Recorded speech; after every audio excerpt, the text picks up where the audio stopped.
And welcome here at the National Cricket Stadium in St. George's, Grenada. Another day. It's a bright, sunny, beautiful, clean, crystal day this, in contrast to yesterday. The Windward Islands under 15. They're locked in battle here against Trinidad and Tobago under 15. Well, we want to let you know that the news is Trinidad and Tobago won the toss and they are fielding. And the Windward Islands, they're opening with Leon Alexander, Theo Edwards, and Dominic Redhead is bowling from the Northern Otago end. He's moving in now with what would be his fourth delivery, I think it is, pushed up to extra cover, and there is no run. So the Windwards, I think they've just got one on the board. Really lovely day this, and don't know what the weather is going to do, how it's going to behave today. Yesterday it was rather dull and then cleared up nicely and then became dull again. Here's a delivery that is high down to backward square. That's 4 runs. Lovely shot. It was in fact sinking down the leg side, got in square, 4 runs, and that's not the kind of finish that Redhead would want for his first over. And the Windward Islands off to a pretty decent start there, 5 without loss. So the competition was in fact marred by quite a bit of rain. We're right in the heart of the rainy season, although admittedly, traditionally, the month of August tends to bring with it quite a bit of sunshine. But we've had quite a bit of rain. Few systems affecting the weather condition. Here is Redhead in now and bowls. To this delivery is coming forward. That's Edwards. Edward rather pushes it out to extra cover. Dot ball. So that's the end of the first over. And after the first over, it's 5 without loss. Windward Islands beaten by Guyana in their encounter. So they would have an opportunity here to redeem themselves. I think they got a pretty decent side, just didn't get it together right against the Leewards, Guyana. And Barbados winning rather easy match yesterday. The Leeward Islands also having a success story. So the competition is well and truly on.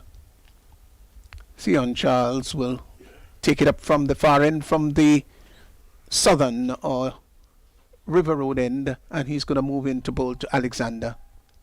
Here he is now to Alexander, who is off the back foot and looking to dab the ball down to third man. That's a dangerous shot, really. Almost like a nothing shot. And the keeper collecting behind the stumps. So goes back, just a slip in, third man backward point, cover square, extra cover short, mid on and mid off are conventional, mid wicket and backward square. Here's a delivery outside the off stump. Again, he's not doing the correct thing, which really should be pushing the left bat down and across, getting over the top of the ball and cutting it behind square, but he's pulling away slightly outside the leg stump and looking to cut. It's one of the things obviously that the coaches will have to help these young men with, getting close to the ball. That's very important. He moves in once more. Is Charles to bowl to Alexander, who is having a big swisher that outside the off stump, doesn't make contact and collected behind the stumps. So again, we say such a lovely day this. So whether it's going to hold up for the entire duration, we don't know. I think the weather could be such an unpredictable phenomenon as he's in again and bowls to this delivery outside the off stump, let alone. Umpire may have just looked at that carefully, but it was not sufficiently wide to be deemed a wide. Charles just searching and probing outside the off stump, and Alexander just looks as though he's living a bit dangerously so far, as once more Charles to bowl to Alexander, who is driving outside the off stump. Somebody's going to take the catch, and the first wicket goes. Well, he never got to the pitch of that and didn't look comfortable at all, and was looking to hit it maybe inside out through the offside. Didn't make contact. Look as though it's Gobin who may have taken the catch there at short extra cover. And the Windwards, they've lost the first wicket as Alexander goes. Caught at extra cover.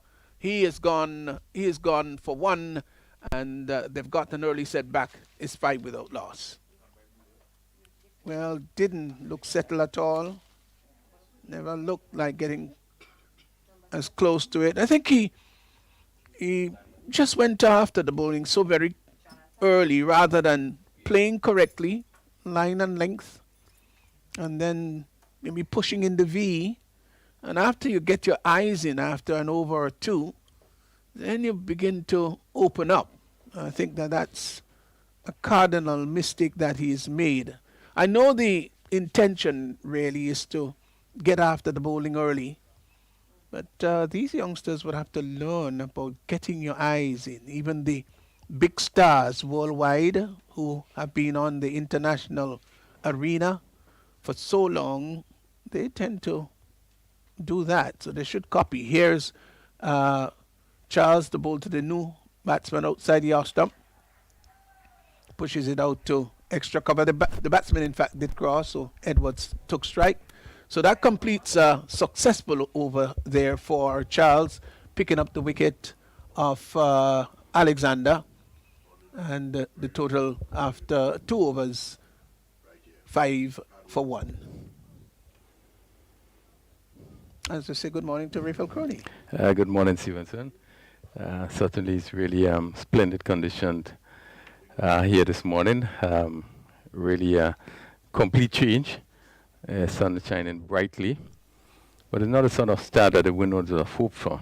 Losing that wicket 2 overs and just 5 runs on the board. They would be looking to really set a sort of foundation that will give them a score that really they could fight with. So here's a delivery that he hits over the deep mid-wicket area. It's going to go into the boundary. Gone over. Oh, it's gone forward and lifted it sweetly over mid-wicket.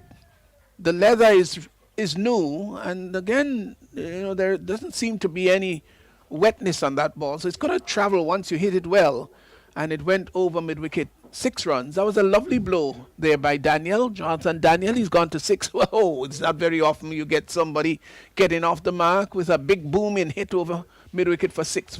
First ball, 11 without loss.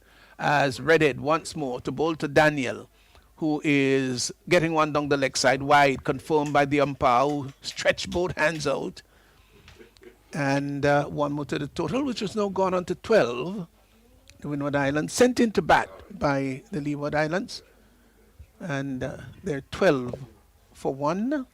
Yeah, good positive start by Daniel. Yeah, I've been told he's one of the top players that we need to look at for the Windwards. Redhead to Daniel, who turns that just behind. Square on the leg side, there's a bit of a mix-up, and the fielder there at just in front of square on the leg side didn't really stop the ball cleanly. Sort of parried it and had to scrabble after it, got it, but by that time the batsman had crossed for a single. So total is moved by 1 now to 13 for 1. Now brings Edward into strike 4. So a lot would depend upon these two as Redhead is in and bowls to Edward, who is coming forward. Seemed to be a slow ball. Picked up very well early and pushed back along the track for the bowler to pick up on his follow-through. Yeah, good disguise there. Slower delivery. Edward was equal to it.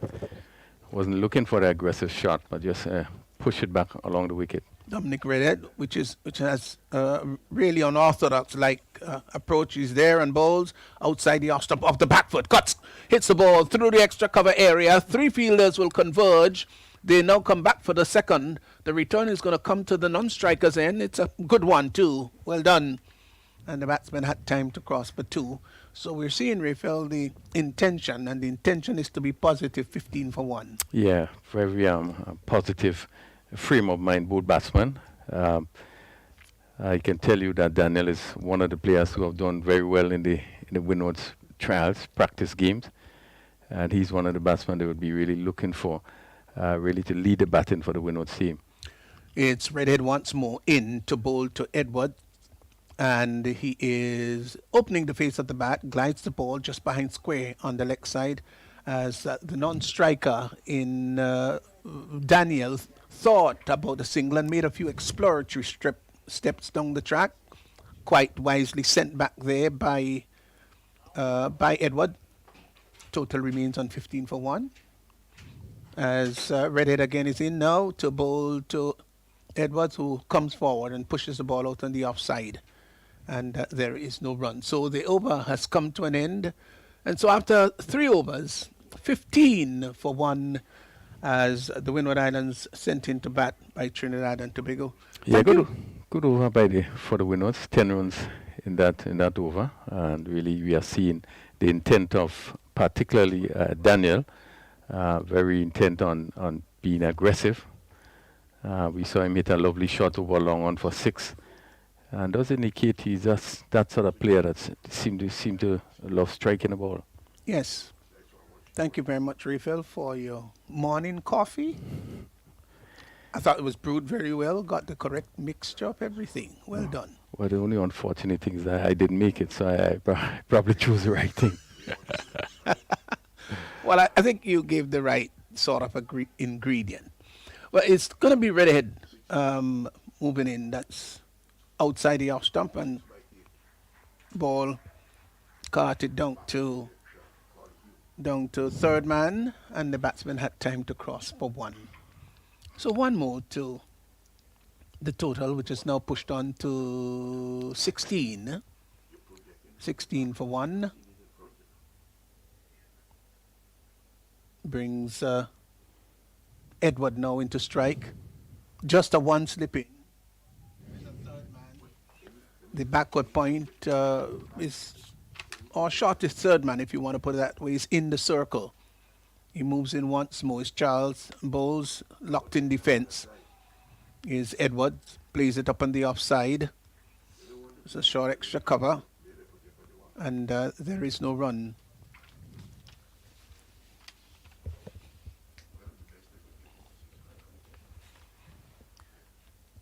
Again, we say good morning or afternoon, as the case may be, to listeners all over the globe.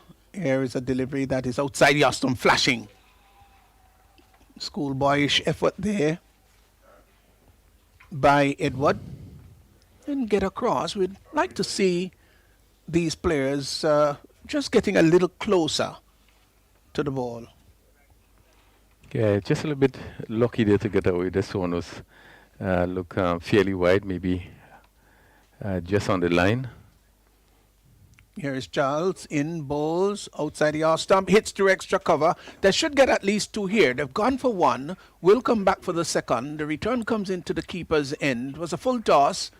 Maybe might be a little bit disappointed that he didn't hit the ball firmer, but he got 2. It's moved on now to 8. Both batsmen are on 8. The total has moved on to 18 for 1. The outfield looks a little faster than yesterday, Refill. Yes, well, I think that there have been less rain overnight, if there was ever. So one aspect that Outfield going to play a bit faster. Charles to Edward. Good delivery, well bowled. He's off the back foot, off the front foot rather, and played it with some measure of discomfort, though, as the ball seemed to peel off the outer portion of the bat and went down to backward point.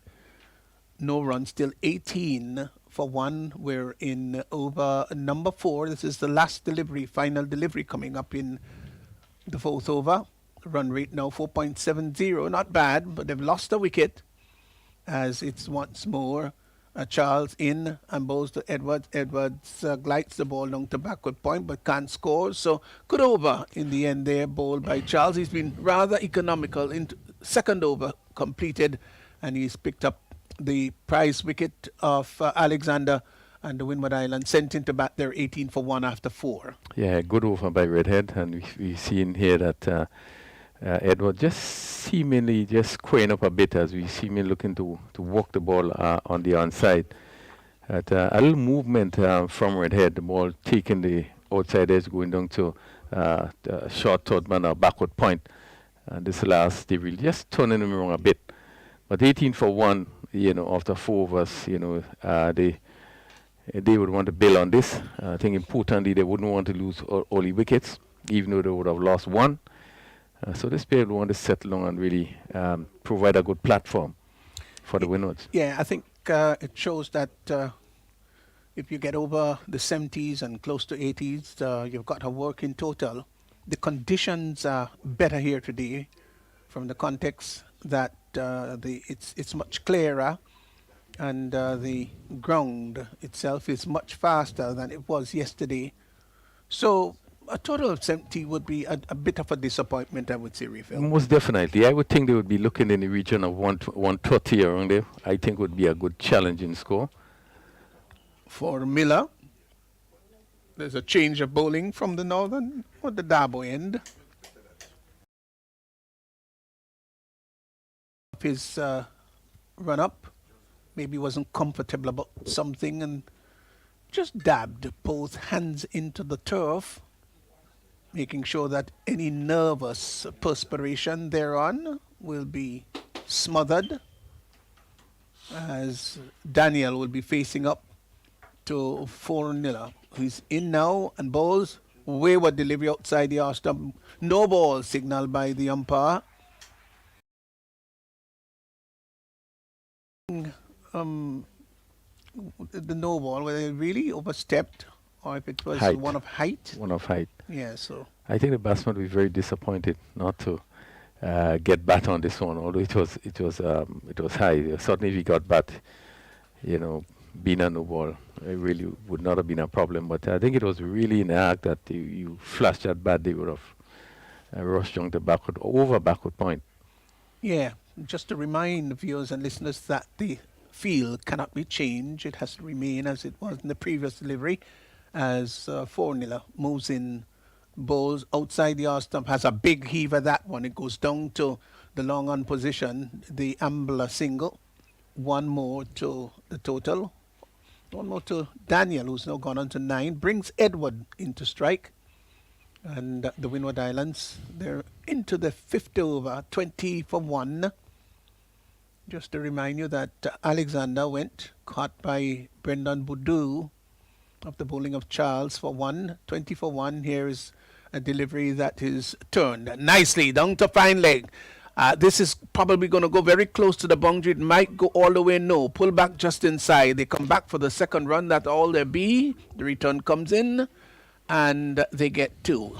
Just slanting down the leg side, inside the line he went, and he tickled it rather neatly, and he's gone to 10, 22 for 1. Yeah, he played it well as it came into him. He played with the tide, and that long leg area, which is vacant, but again, didn't get the sort of bat that he expected. So I think it went down slowly, and the batsman were able to pick up 2. Fornilla gets a good delivery outside the off stump. There's a appeal for caught behind. Not out, says the umpire.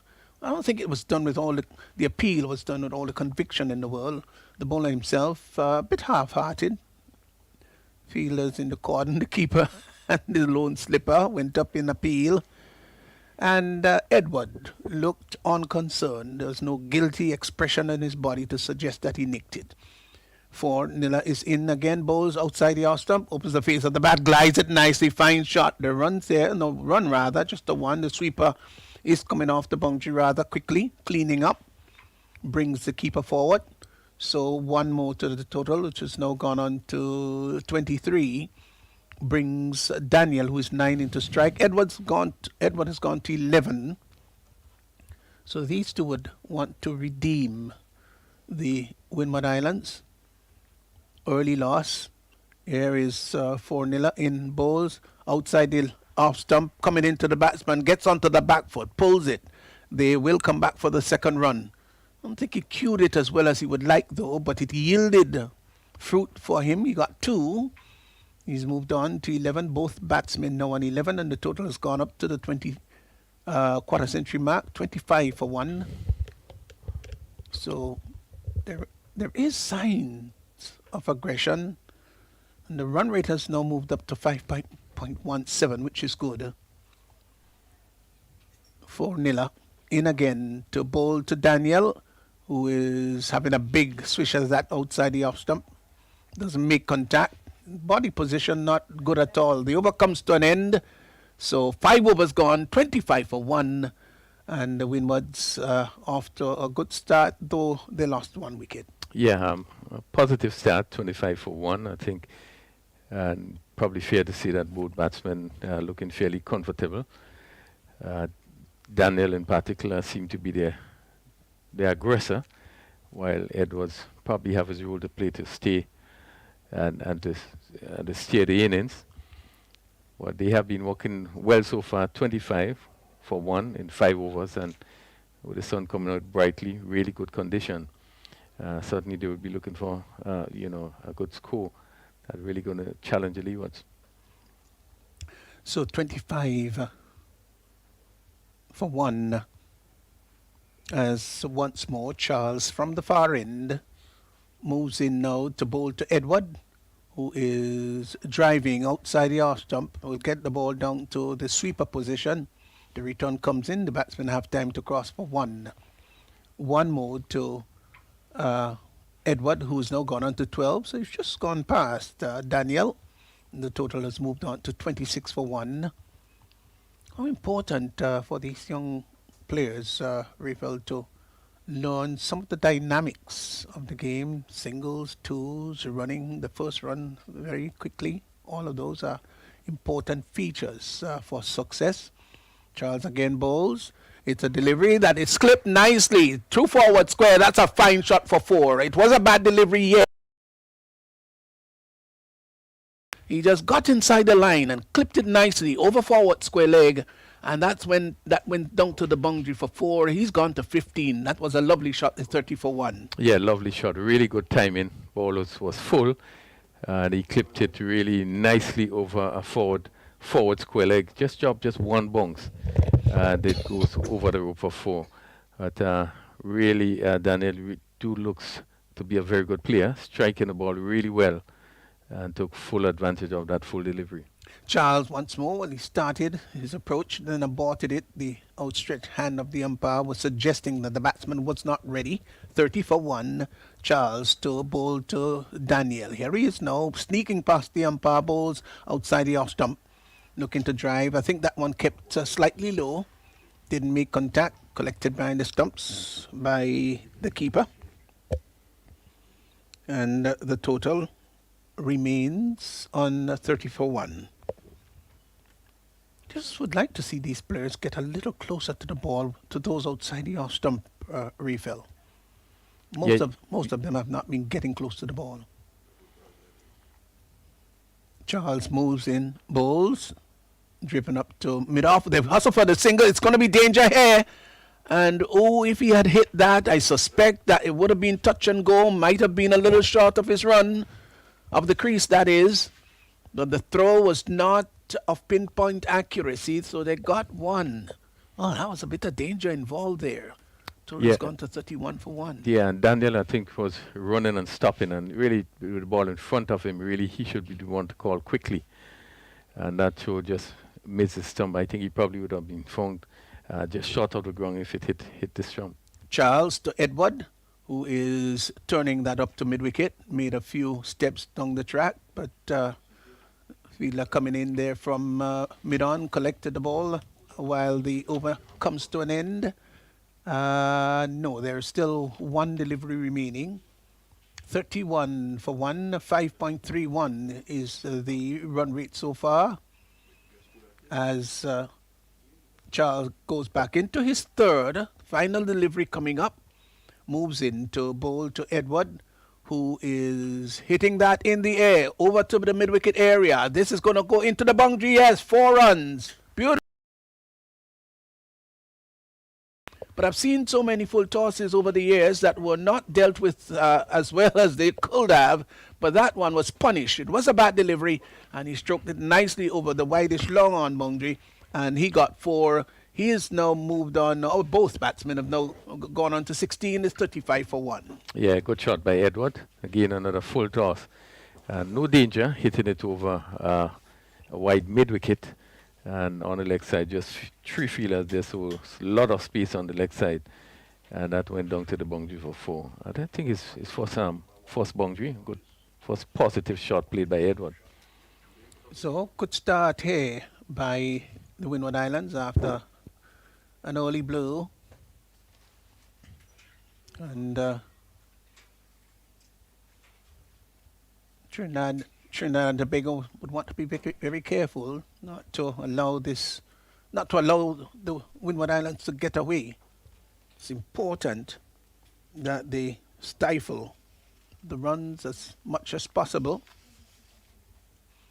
4-0 once more, moves in and bowls to this delivery outside the off stump by Daniel, looking to have a big swipe at that, doesn't make contact, collected behind the stumps. Yeah, and you made a point of the batsman getting closer to the delivery, and we are seeing that they just seem to stay more sideways. If you put that left foot across, you really would have been in a better position to play that through the covers.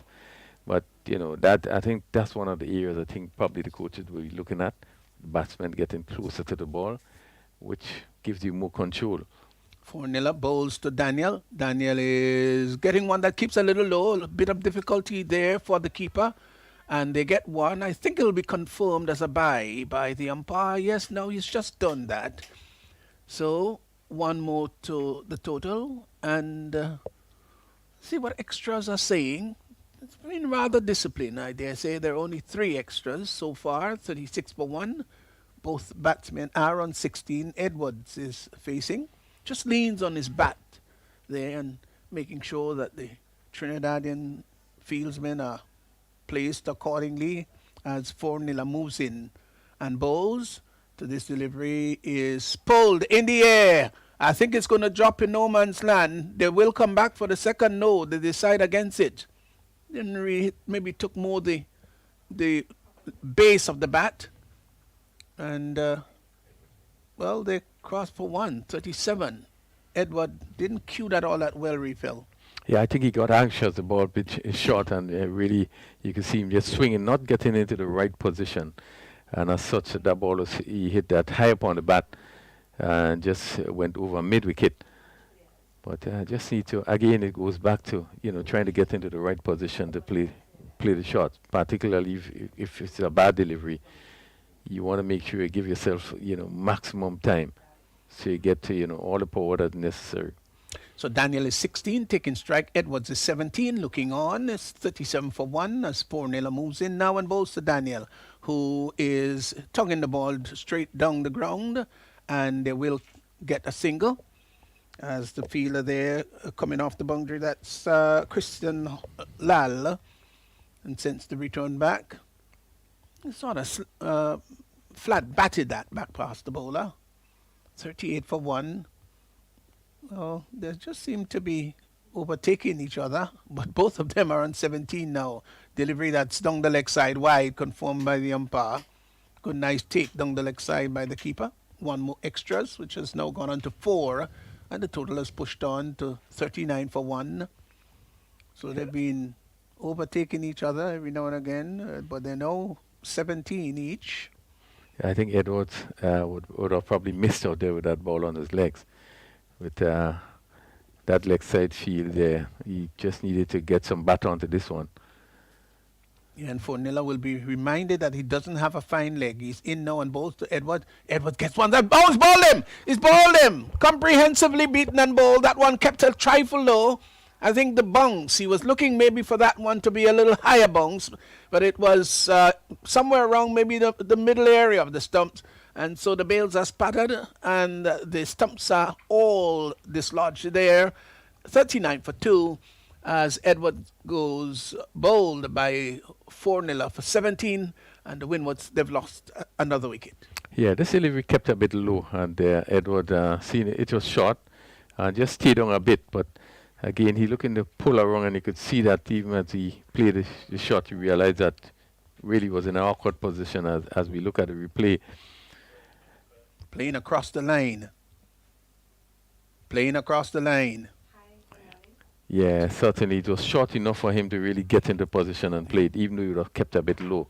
But again, as I said before, very, very quick to from the time the ball shot, he went into that position to pull, and really was in the right position. Yes. If he had just played with a straight bat, yes, it kept low, but the chances of being bowled, if he were playing with a short bat, the chances would have been practically nullified or lessened rather. Well, I think it's something he's going to learn. Every time you're dismissed, it should be a learning experience. So he's going to go back and he's going to say, well, I should not have played across the line. Jordan Charles has replaced Edward, as here is 4-0 balls to Charles, who is off the back foot, pushes the ball out to short mid-off, and that completes the over. So at the end of it, a successful over there for 4-0. He's picked up the very important wicket of Theo Edward, was comprehensively bowled for 17, and the Windward Islands 39 for 2. Yes, and still with the run rate just on 5.71, not bad, but they would want to make sure that it does not lose too many early wickets. Daniel on 16, and he has been playing well so far, facing some 10 deliveries. And we have seen successful over being bowled. Trinidad picking up this second wicket. The Windwards, after 7 overs, they are 39 for 2. Yes. So, 39 for 2. Just about even Steven, huh? Yeah, just about even Steven. Yeah, if you continue to pick up wickets, obviously you would really pull the balance back into the fielding team. But I think the Windwards would be really hoping, as we look at the first ball of spin. Yes, looking to lift that over the mid-wicket area. It was a full toss, but he lifted his head and probably didn't put his eyes on the ball, and they got what was a leg by. So 1 more to the total, which is now It should be around 40. right. So Daniel, Charles rather, will be taking strike, turned up to mid-wicket, and gets a comfortable single.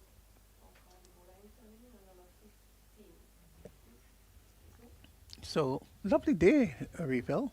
Yeah. Contrast to yesterday. Really Right? contrasting day. I mean, it's now as we see it, just get a little gloomy. I guess the cloud just come across, but really all indication that today going to be a lovely day.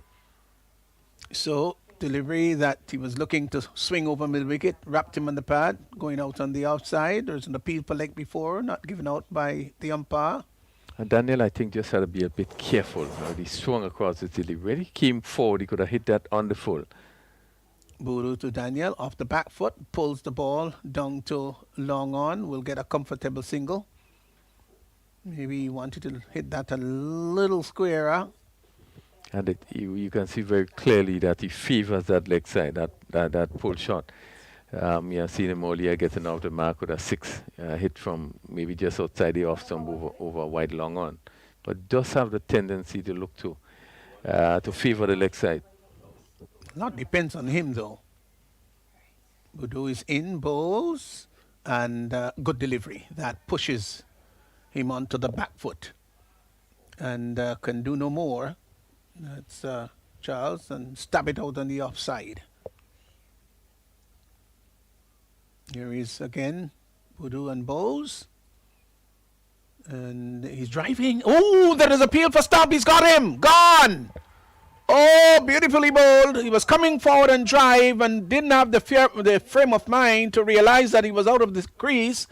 The bails were whipped off very quickly indeed. The good piece of stumping there. And he just looked so lethargic there, I must admit. So Oh, so the Windwards, they've lost another wicket. 3 is gone. Nicely flighted delivery, though. Yeah, it was a good delivery, and really, Charles, he really look out of sorts there as he came forward. And it's so difficult, you facing a leg spinner, the ball leaving the left hander. Yeah, and really he was he was way out of his crease as you were looking to drive. I was making a point, very difficult to come out and at least when they're not to the pitch of the ball, or you're not sure you're going to meet the ball on the full to drive, particularly the ball leaving you. And this is what happened there. You were looking to drive on the volley. The ball, turned away from him, and really he was in no position, but it was really, really good bowling, really good delivery. Fontaine is coming out now to replace Jordan Charles, who was stumped by Gonzalez of the bowling of Buru for just a single. Now it's 42 for 3. Rafael Crony is giving way to Alistair de Bellot. And it's going to be Yasir Dean, who I talked about having a nice ring to his name. He's going to be bowling to Daniel, who is 19. Here is Dean, bowls to Daniel outside the off stump, cuts well down to the sweeper position. They've hustled for 1. They're going to come back for the second. The return is going to come to the keeper's end, and they get 2.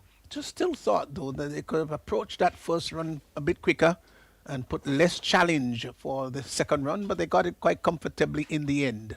Total has now gone to 44 for 3. Good morning to Ali de Bellot. Good morning to you, Pastor, and to all the viewers and listeners, wherever they may be. As Yasir Dean moves in once more to bowl to Daniel, who is 21, and he is looking to lift that over the mid-wicket area. That's a fine shot. Oh, that's a lovely shot. 4 runs, bisecting the widest long on and the deep mid-wicket area. And that went very quickly to the boundary for 4. He's in good form. He's gone to the 25 mark, quarter century. And the total has moved on out to 48 for 3. Yeah, very solid looking shot. No one had a chance. It was over the head of the short middle wicket, and it went between the deep and the long on. What a beautiful shot. Well timed, good positioning. How was your night, Ali? Sleepful. I love that. I absolutely love that. Sleepful night. Here is Dean now, moving in now to bowl to Daniel. Daniel is hitting that down to the long off area. Airborne for a while, but dropping way in front of the fielder down there. And they got 1. So 1 more to Daniel, who's got to 26. Fontaine now comes into strike, just taking what appears to be a middle stump guard from here. Ali de Bellot's got much better vision than I do, so was it a middle stump, Ali? Middle. Middle. If Ali says it, trust me, he's right. Dean is in now and bowls to Fontaine, who gets one outside the off stump. Wide confirmed by the umpire. Extras have gone now by 1 to 5, and the total is now to 4, to 5, that's correct. And the 50 has now come up, so there is a landmark here for the Windward Islands. Dean again to bowl to Fontaine, who is driving the ball nicely. That was a lovely shot, really lovely. Played it in a rather poetic manner, pushed it down to long off, and gets a single. So, 1 more. So, Fontaine has just gotten off the mark. Fielder down there is Nal at long off. Dean again to bowl, this time to Daniel outside the off stump, off the back foot, hits the ball down to the sweeper position, would get a single. He's gone by 1 out to 27. The total moved on to 52 for 3. A lot would depend upon Daniel, I would think. Rafael has been a pretty good inning so far. Yeah, Daniel in the sort of practice training scenario for the Windward, I will come back to that. Yeah, he scored a century and 350s, and in the first game he only received 1 delivery before he was trap leg before, so he has a lot to make up. I think he's a pretty good batter, and I think the form here is showing what he really could do. Yeah, good opportunity for him to showcase his batting ability. 52 for 3. And he's one of the very strong hitters at the ball. He Yeah. hit some massive sixes in Tantin. So, it would be, a wonderful sight if you could get going here. Were you a bit surprised about the ability to go over the top? And Yeah, it could be about 14 years or so. So, actually hit one in the road. It's in Tantin. Oh, So that's big. Yeah, he's a pretty strong hitter at the ball. So Brendan Boudou moves in now to bowl to Daniel. Daniel is coming forward and caresses the ball out to deep extra cover and would get a single. And he does seem to know how to mix it up. It's not all out aggression. And that's one of the features of a good player. Yeah. Boudou would bowl to Fontaine, taking, as Ali de Billet said, a middle stump guard. He moves in Boudou to Fontaine, who is driving the ball out to extra cover on the boundary. He will get a single. Like how he got to the pitch of the ball there and opened the face of the bat just slightly. Not really too much inside out, but just opened the face of the bat and pushed the ball up to a deep extra cover and got a single. So he's gone to 2, 54 for 3. Boudou to bowl to Daniel.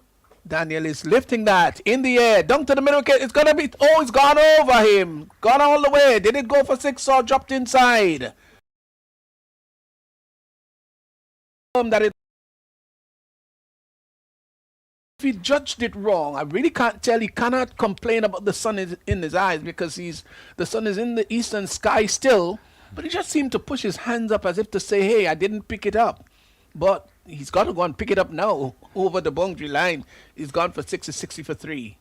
What do you make of it, Ali? It's a bit of a risky shot there because he actually went straight over the field ahead, but again, didn't time it properly. Ooh. As a fielder, of course. Yes. Onto the back foot, pushed it out on the onside. Well, he hits the ball pretty hard. I think the does. ball came to him much quicker than he thought. So he didn't still managed to get it over the boundary line. Daniel facing up to Boudou, and he's off the back foot and carts the ball down to backward point. They've hustled for 1. They're going to come back for the second. The return is onto the non-striker's end. They get there. 2.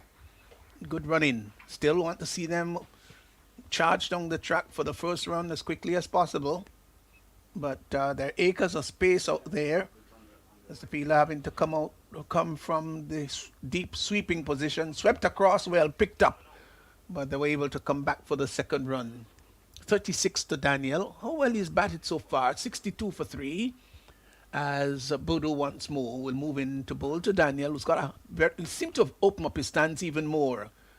Yorker-like delivery coming forward, turns it up on the onside, or may have cannoned into the pad as Gonzalez from behind the stumps picks up. So the overs come to an end.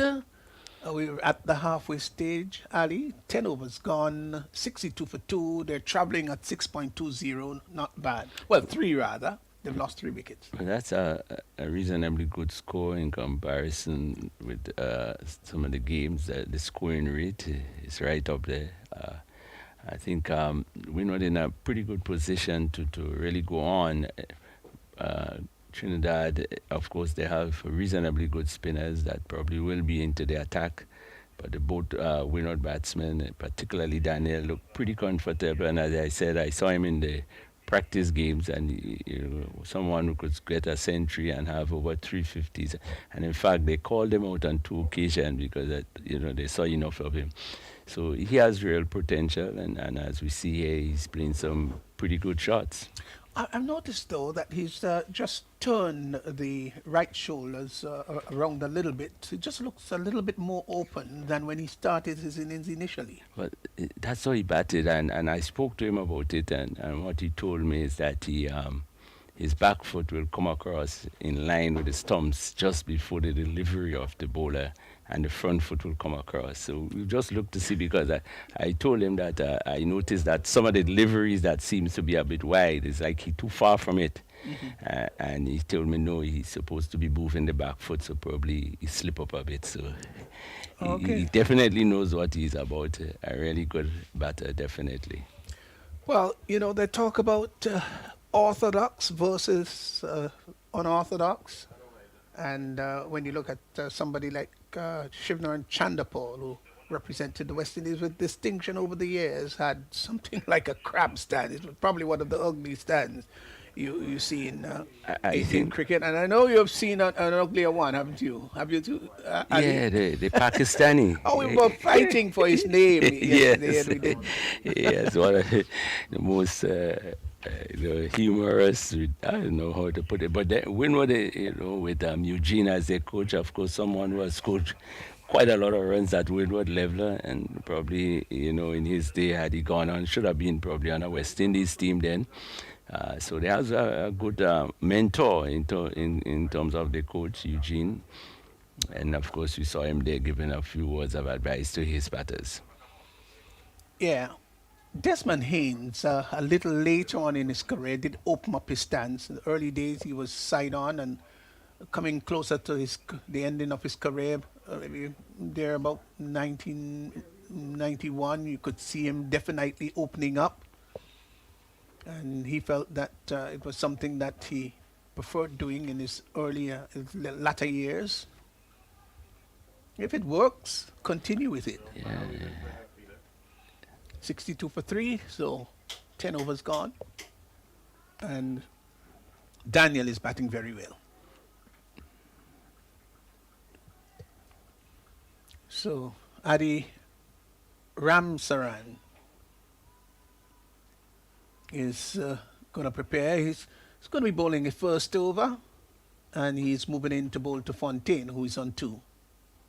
He's there and bowls. Bad delivery down the leg side. No ball. Also signaled by the umpire. So, it's going to be a free hit. Here is an opportunity. I'm sure that Daniel is licking his fingers. He said, oh, I wished I were up there. So, Fontaine is a good opportunity for him now to score off this one. Here is Ramsaran. In now. This is a free hit. Moves in to bowl to Fontaine, who is getting a short delivery that he doesn't make much use of, but will get a single.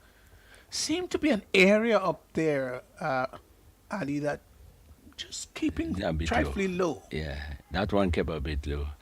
And I think even the previous dismissal, the ball, it was probably not the best of shots, but the ball did keep a bit low. And this one also. So remember, there are a lot of rain about, the covers on for a pretty long time, so probably there a bit of a soft spot there. Ramsaran to bowl to Daniel.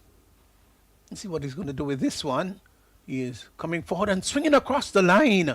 Oh, he's upset with himself, and he has every reason to be upset with himself too.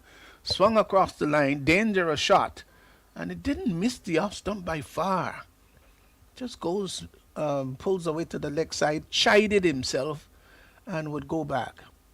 Ramsaran is in, bowls to Daniel. Daniel is getting the delivery down the leg side, and he looks to paddle down to fine leg. Let's see if the umpire is going to signal. No, he doesn't, so he did get bat onto that.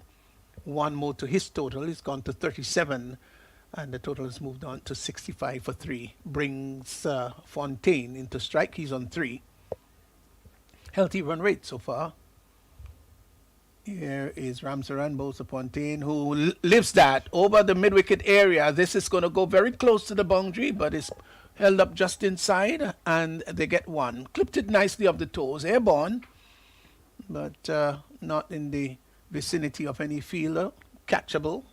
He's gone now to 4, and the total is pushed on to the 6s, 66 for 3. As Ramsaran again is in, this time to bowl to Daniel. Daniel is coming forward. Thought he played it very well. It was thrown up, a tantalizing, teasing delivery. And maybe for a moment he thought about going. The eyes were surely lit up there. Yeah, well bowled though. Well bowled, Ramsaran.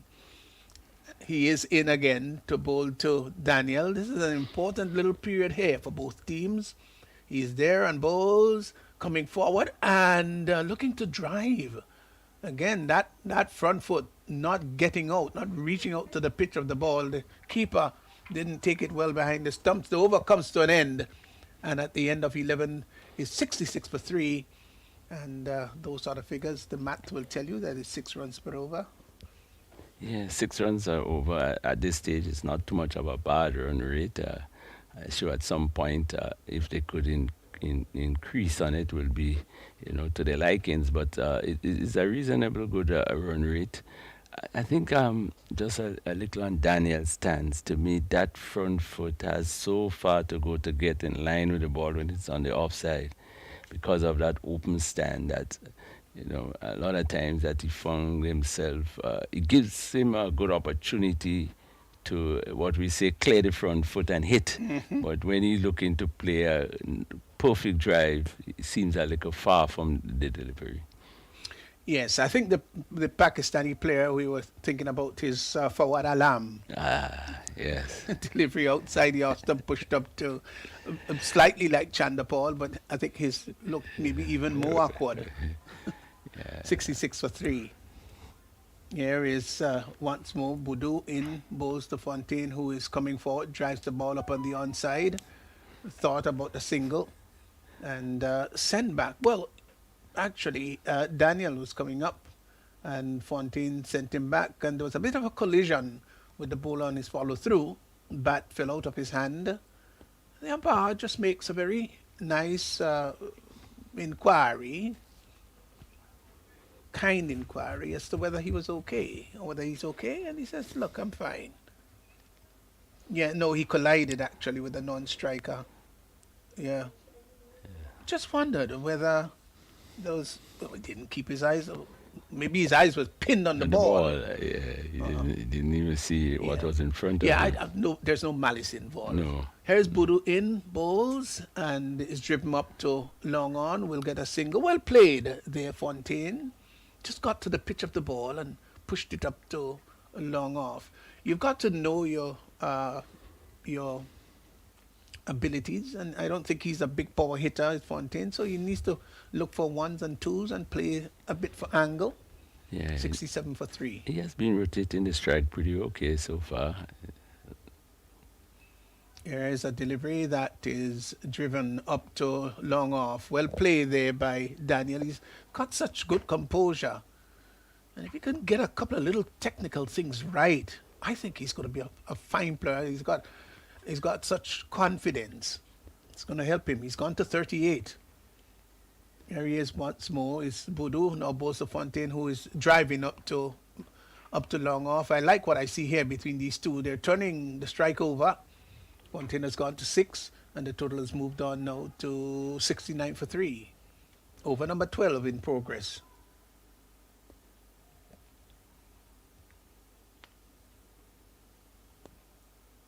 Here again is Boudou, bowls, and dugout rather.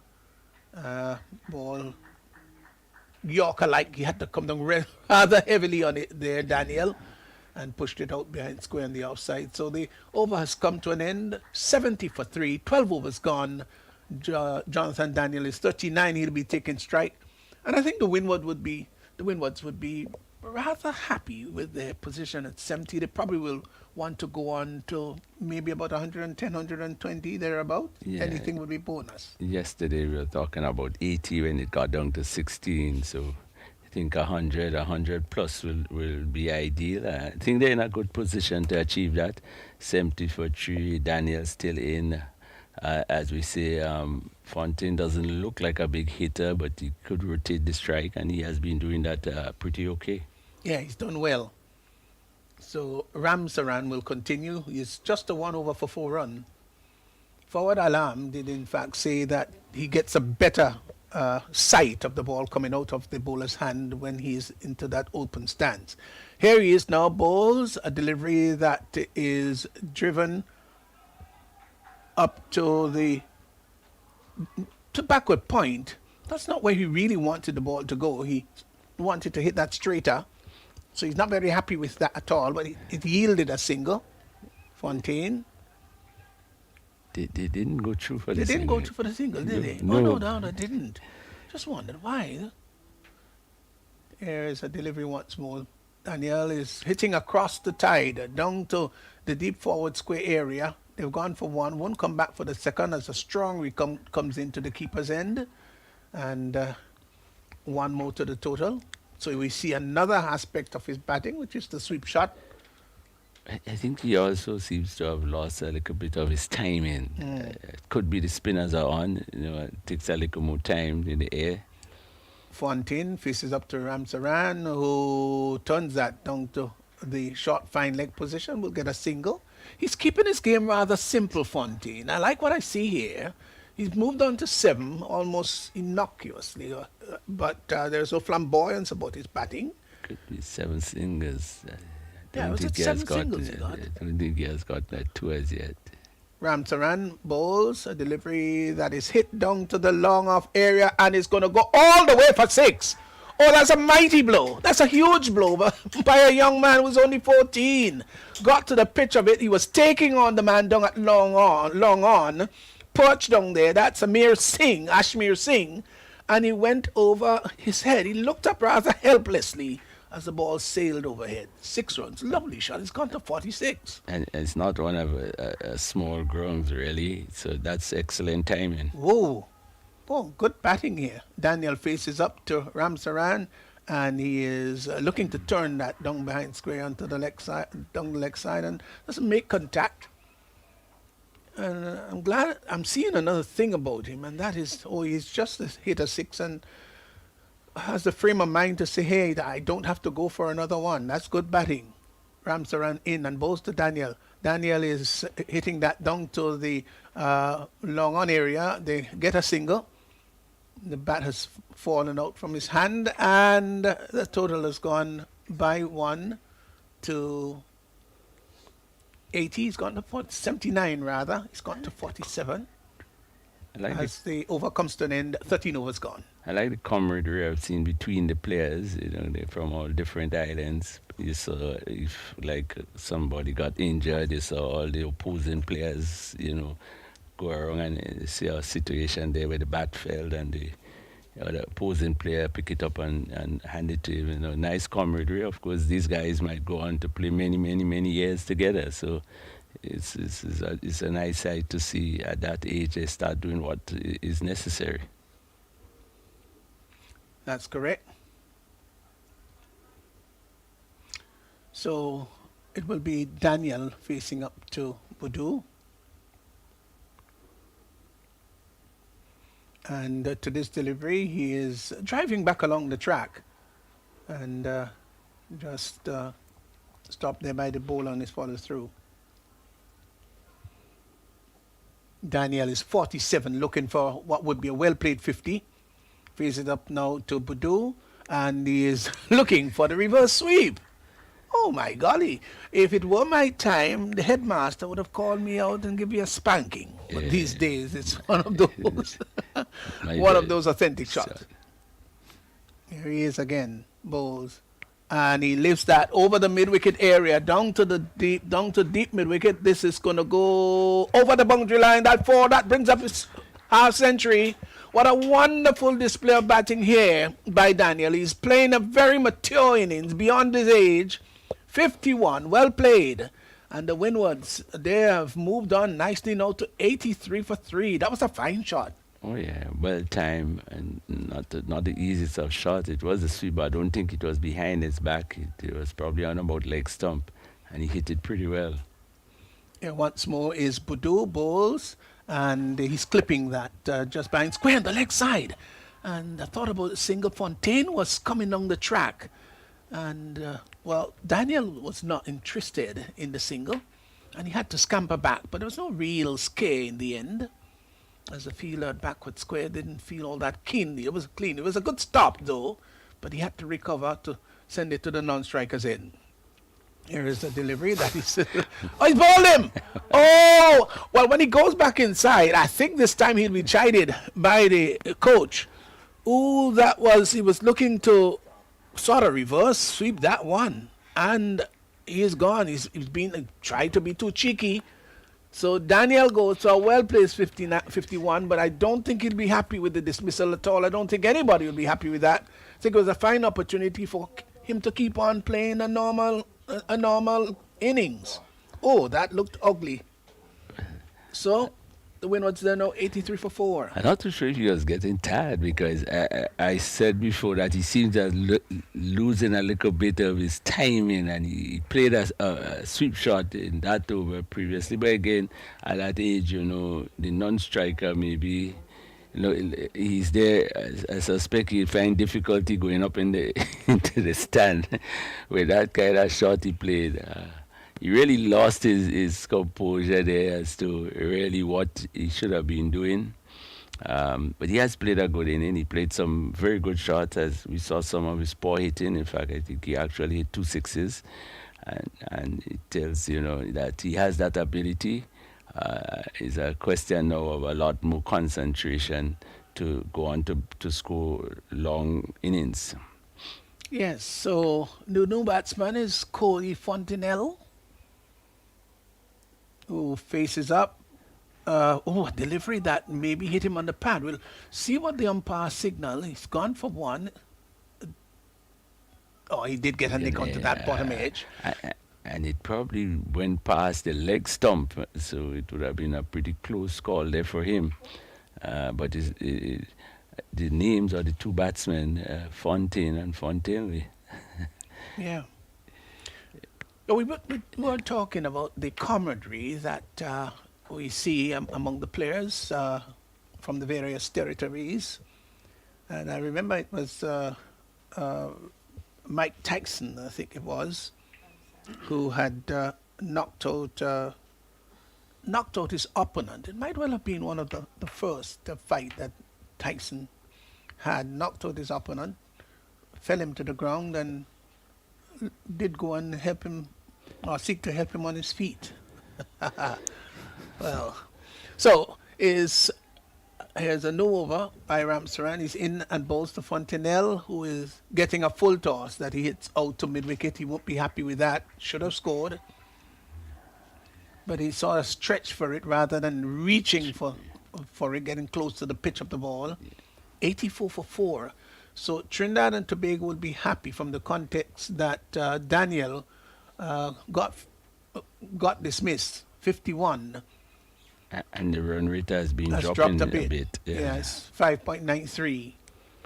Ramsaran to bowl to Fontenelle, who is turning that up on the onside to mid-wicket. Now, there could be two here. They've hustled for one. They will come back for the second. The return to the non-strikers end is good, but the running is even better. And Cody Fontenelle didn't try to hit the ball too hard, just played with angles and into the gap. He is now moved on to 3. Total has gone to 86 for 4. So this is a good, healthy total. Ramsaran is in. Bowls. And, oh my God, but he was backing up too far, was he? Yeah, but good friendly cricket, really, because he could have run him out. He decided not to. So he's warned him. Here's a full toss. That is pushed out to mid-wicket. Made a meal of that one. But he might have just returned the favor. Yeah. Look, we probably could have a discussion or two about that. Ali, we're going to come back to that. Ramsaran is in and bowls to Fontenelle, who is turning that up on the onside, can't score. Total remains on 86 for 4. I don't believe really in this warning batsman. The issue is that you can man-cut a batsman. You can run him out if he's backing up too far. It's a legitimate mode of dismissal. Ball him! Gone! Cody Fontenelle looking to hit that, maybe straight down the ground. Didn't get to the pitch of the ball. And he's comprehensively beaten and bowled. And the Windwards, they've lost another wicket. They're now 86 for 5. I think that's what pressure does. Yeah. He played quite a couple shots that he could score runs off. And he lost all the shape, and so trying to go for power to hit probably over the head. As we see the replay here, giving himself room, pulling away, the feet not going to the ball. Everything wrong. He had to be lucky not to be now there. Once the ball was on the stumps, there was a chance. And as I said, the Windward just seems to be going in a slight downhill. They lost their composure, the runs are not coming, and they are trying many different things to achieve that. best way always is to stick to the basics. Yeah, so what do you think about Mancading? What's your No, philosophy no, about it? it's part of the rules. If you're out the crease, you could be run out. You're trying to sneak up on me. Why should I warn you when you are trying to get one on me? It's a legitimate mode of dismissal. It's Yeah. not a controversial No, no, I don't dismissal. I think hear so. people talk about controversial dismissal. There are different ways that you can be dismissed in a cricket game. You can be run out, you can be leg before, you can be caught behind. All of these are legitimate way. You can be stumped. If a batsman is having an unfair advantage by backing up too far, the bowler can run him out. And I don't call it, I really do not refer to it as an unfortunate mode of dismissal. It ain't. He should not be backing up too far. I agree. I agree. I see. Especially in close games, if you start off way out your crease, you have an advantage of getting a single or so than if you stood in your crease where you should be. So That's correct. So I have no problem. He didn't have to warn him. Run him out. It's an unfair advantage to the batter. So Aaron Sinclair comes in, and here is Ramsaran bowls. Sinclair comes forward rather studiously and carefully pushes the ball back along the track. So the end of a successful over there for Ramsaran is picked up a very important wicket. Cody Fontenelle was bowled, and he's now 3 overs no means a little expensive, 1 for 15, and the Windwards after 15 overs with 5 to go, they're 86 for 5. I think it's a pleasant sight to see the spinners. You see the both Trinidad spinners now flighting the ball, not afraid to throw it up. And that's a good sign for the development of spinners. Spinners has been the leading wicket takers now in the higher level of the game. And West Indies really need to produce some, and I think we are seeing some good talent here. Yeah, and that's why I wasn't very happy with Daniel's dismissal at all. Shouldn't be playing that high risk shot. He really should not have. He should have been there batting, and by this time he might have been 65 thereabout, and maybe the win would have been near to 100 runs. Here is Yashir Dean in bowls, and he comes forward rather nicely. I like what I see here by Fontaine. Just drives the ball easily down to the deep cover area. The sweeper comes off the boundary. They get 1. He's gone to 8. Total's gone to 87 for 5. Brings Sinclair in, who's just taking his guard as Yashir Dean is in now. Bowls to Sinclair, who is having a big swing at that one outside the off stump. But again, the feet is not down and across. Playing with the bat away from the body. Collected behind the stumps by Gonzalez. There's once more Dean in, bowls to Sinclair, who is looking to ball him, looking to hit that over the mid-wicket area, playing across the line. Well, he looks at his bat and he kicks his bat in disgust. He can only blame himself. Careful, don't hit your knee off. Oh my God! So he's gone, Aaron Sinclair. He's gone without scoring. And the Windwards, they're really doubling over here at 87 for 6. I think it's a ball that could have been hit. I could have get back to ball. I think he seems to pull himself away and go into the ball. And we have been talking about that with a lot of the batsmen. They tend to pull away, whether it's to generate power or what. They surely lose timing, they lose side, they lose their shape, and a lot of times doesn't make contact with the ball and cause the downfall. And it's one of the areas, it's uprising, it's youths, it's a lot of teaching and coaching from here on. But it's one of the areas that really they need to start looking at. Yes, they're falling away here though, the Windwards. Tyler Venner has just replaced Sinclair. 87 for 6 over number 16. They've got to be careful that they don't get bowled down within that 20 overs allotment. So Venner is going to take strike. Yes, right. Looks like a middle stump guard. here. These two will just need to milk the singles. Fontaine has been playing well. The question is somebody needs to either hit or do like him. Dean to bowl to Venner, who drives the ball. Nice drive. Gets it down to long off. Will get a single as the fielder comes off the boundary. So he's immediately off the mark. He's gone to 1. And the total has moved on now to 88 for 6. Brings Fontaine, who is 8 into strike. Fontaine has been looking pretty easy, very comfortable, just playing well within himself. Yeah, 8 of 12. He's batted well. Yes, your Dean bowls. Fontaine is off the back foot. Hits that nicely. And I think one of the things I like about him is the fact that he seemed to be able to get the ball between the gaps. Now, he hasn't hit a boundary, has he? I think he has got a double. No. Yeah, So it's been all singles. Yes, here, Dean in bowls, pushed up on the offside. They go through for a very quick single. They've got to hurry. The return comes in. There's an appeal for run out, but just managed to get there, Fontaine. And they get one more. The total has gone out to 90. 90 for 6. 16 overs gone. 16 overs gone. There are 4 more to go. And they probably would want to get maybe 15, 20 runs off the last 4. Yeah, but I think Trinidad has pulled themselves back in the game. After 10 overs, it looked like the Windwards were in control. But Daniel is going beautifully. But since then, they have lost a number of wickets. And I think Trinidad now will be pretty much satisfied with their position. Windwards would probably feel a little on the downside, but they're still in a reasonably good position. They got some overs left. Could they get another 15, 20 runs? I think it will be a pretty competitive game. So Ramsaran will move in to bowl to Venner. He is there now.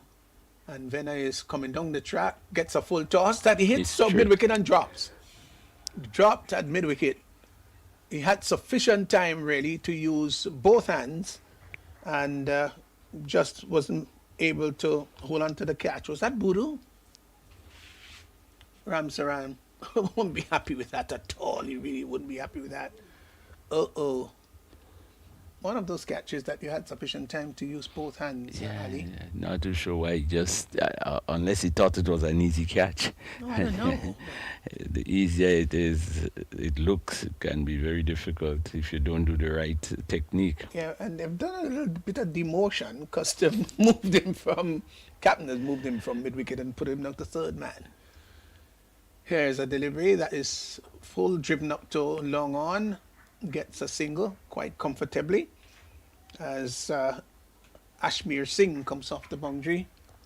1 more to the total. It's now gone to 92. So they'd want to get to that 3-figure mark. Is a psychological thing about seeing 3 figures on the board. Fontaine has gone to 10. Venner now comes into strike. Here is a delivery. Shorter, flatter, faster. Pushed out to short extra cover. Well bowled there by Ramsaran. 1 for 17 so far. He's into his 4th. In now and bowls to Venner, who is coming forward. The ball takes the outer edge of the path and just managed to get past the diving fielder there at cover. And they will come back for the second and just managed maybe to get there. It was a tight one. I wonder whether he got the bails off, did he? Yes, he did. Yeah. He got that. There's one shot. So the umpire now signaling that 1 shot there. Yeah, quite a. We've had a few of them. Yeah, quite a few. Well, they are young guys. They are trying. Sometimes when they realize they're in danger, it's better probably turn and save your wicket and lose 1 run. Right. That's interesting.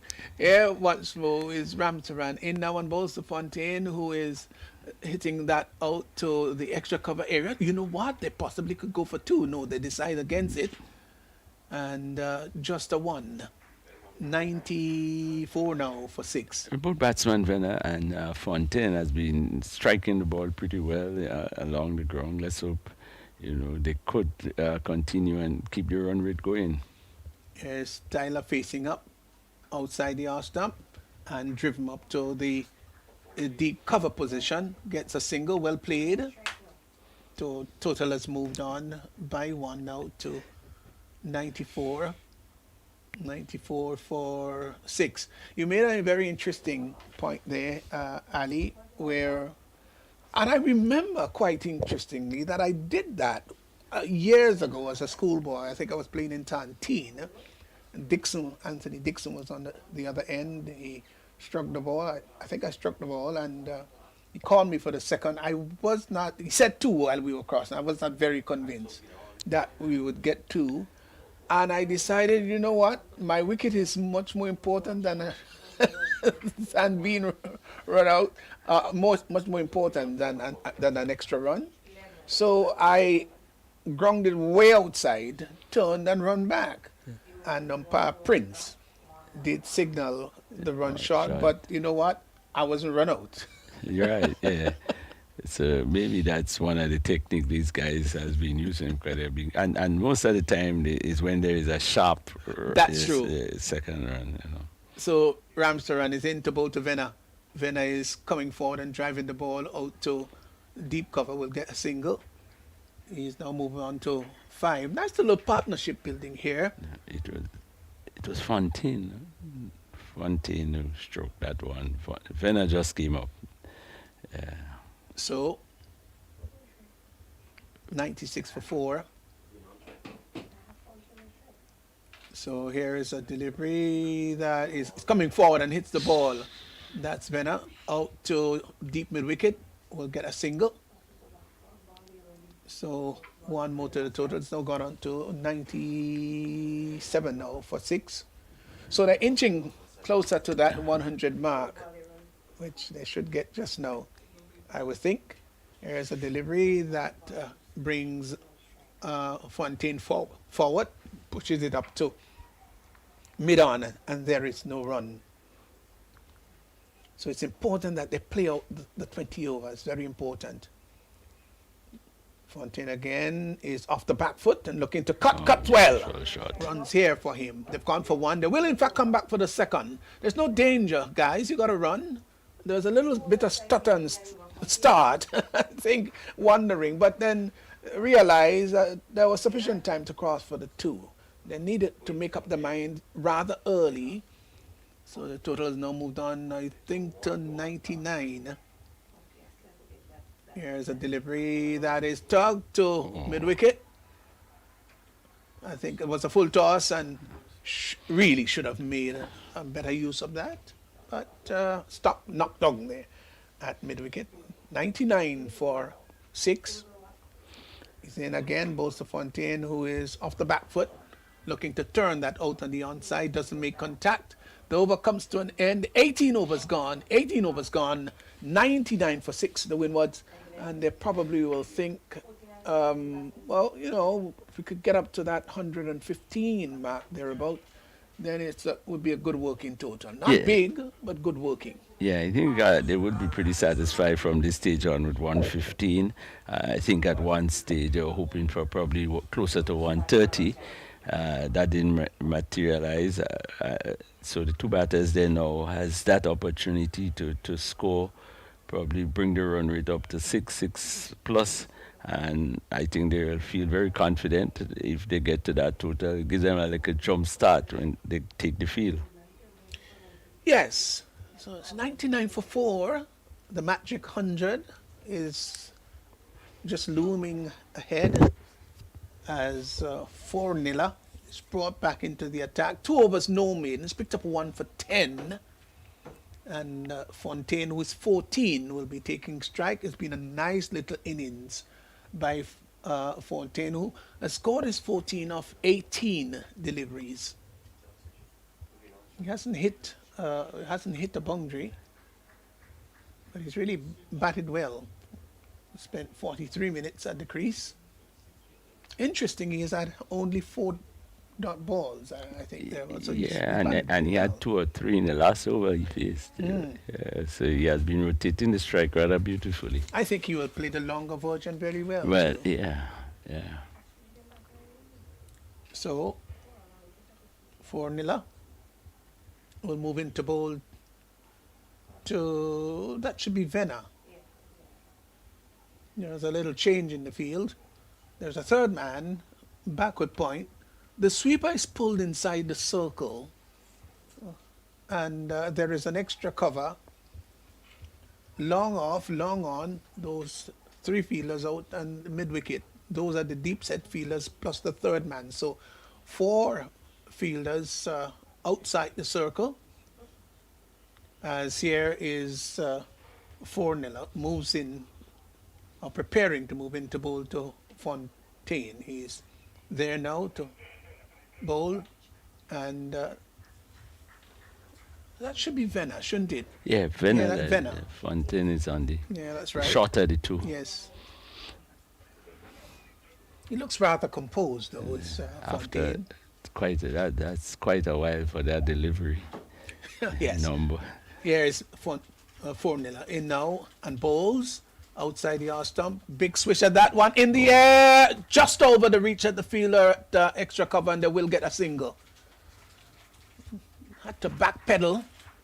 Maybe would be advised to stay just at the edge of the circle. 100 now posted by the Windward Islands. 100 for 6. 1.5 overs remaining. 4-0 moves in once more to bowl to Fontaine, this time outside the off stump, looking to cart that through the offside, and picked up behind the stumps by Gonzalez. Difficult take that. Wonder if he got an under edge to that one. The ball kept pretty low. Turns once more from the top of his mark is 4-0. 4-0. Moves in and bowls outside the off stump. Just pushes the ball behind square in the offside. Is Fontaine. Can't score. Doesn't look agitated out there at all, Fontaine. He just seemed to be quiet and composed. Somebody who seemed to carry doesn't seem to be overawed at all with the occasion. Wayward delivery outside wide, confirmed by the umpire. One more to the total is gone to 101 now for 6. 101 for 6. As 4-0 moves in once more to bowl to Fontaine. He's there and bowls, pushes the ball up to mid wicket. Good bowling here by 4-0 Nilier, who just is intent on trying to keep it wicket to wicket, except of course marred by the previous delivery. That was way outside the off stump and confirmed a wide. 101 for 6.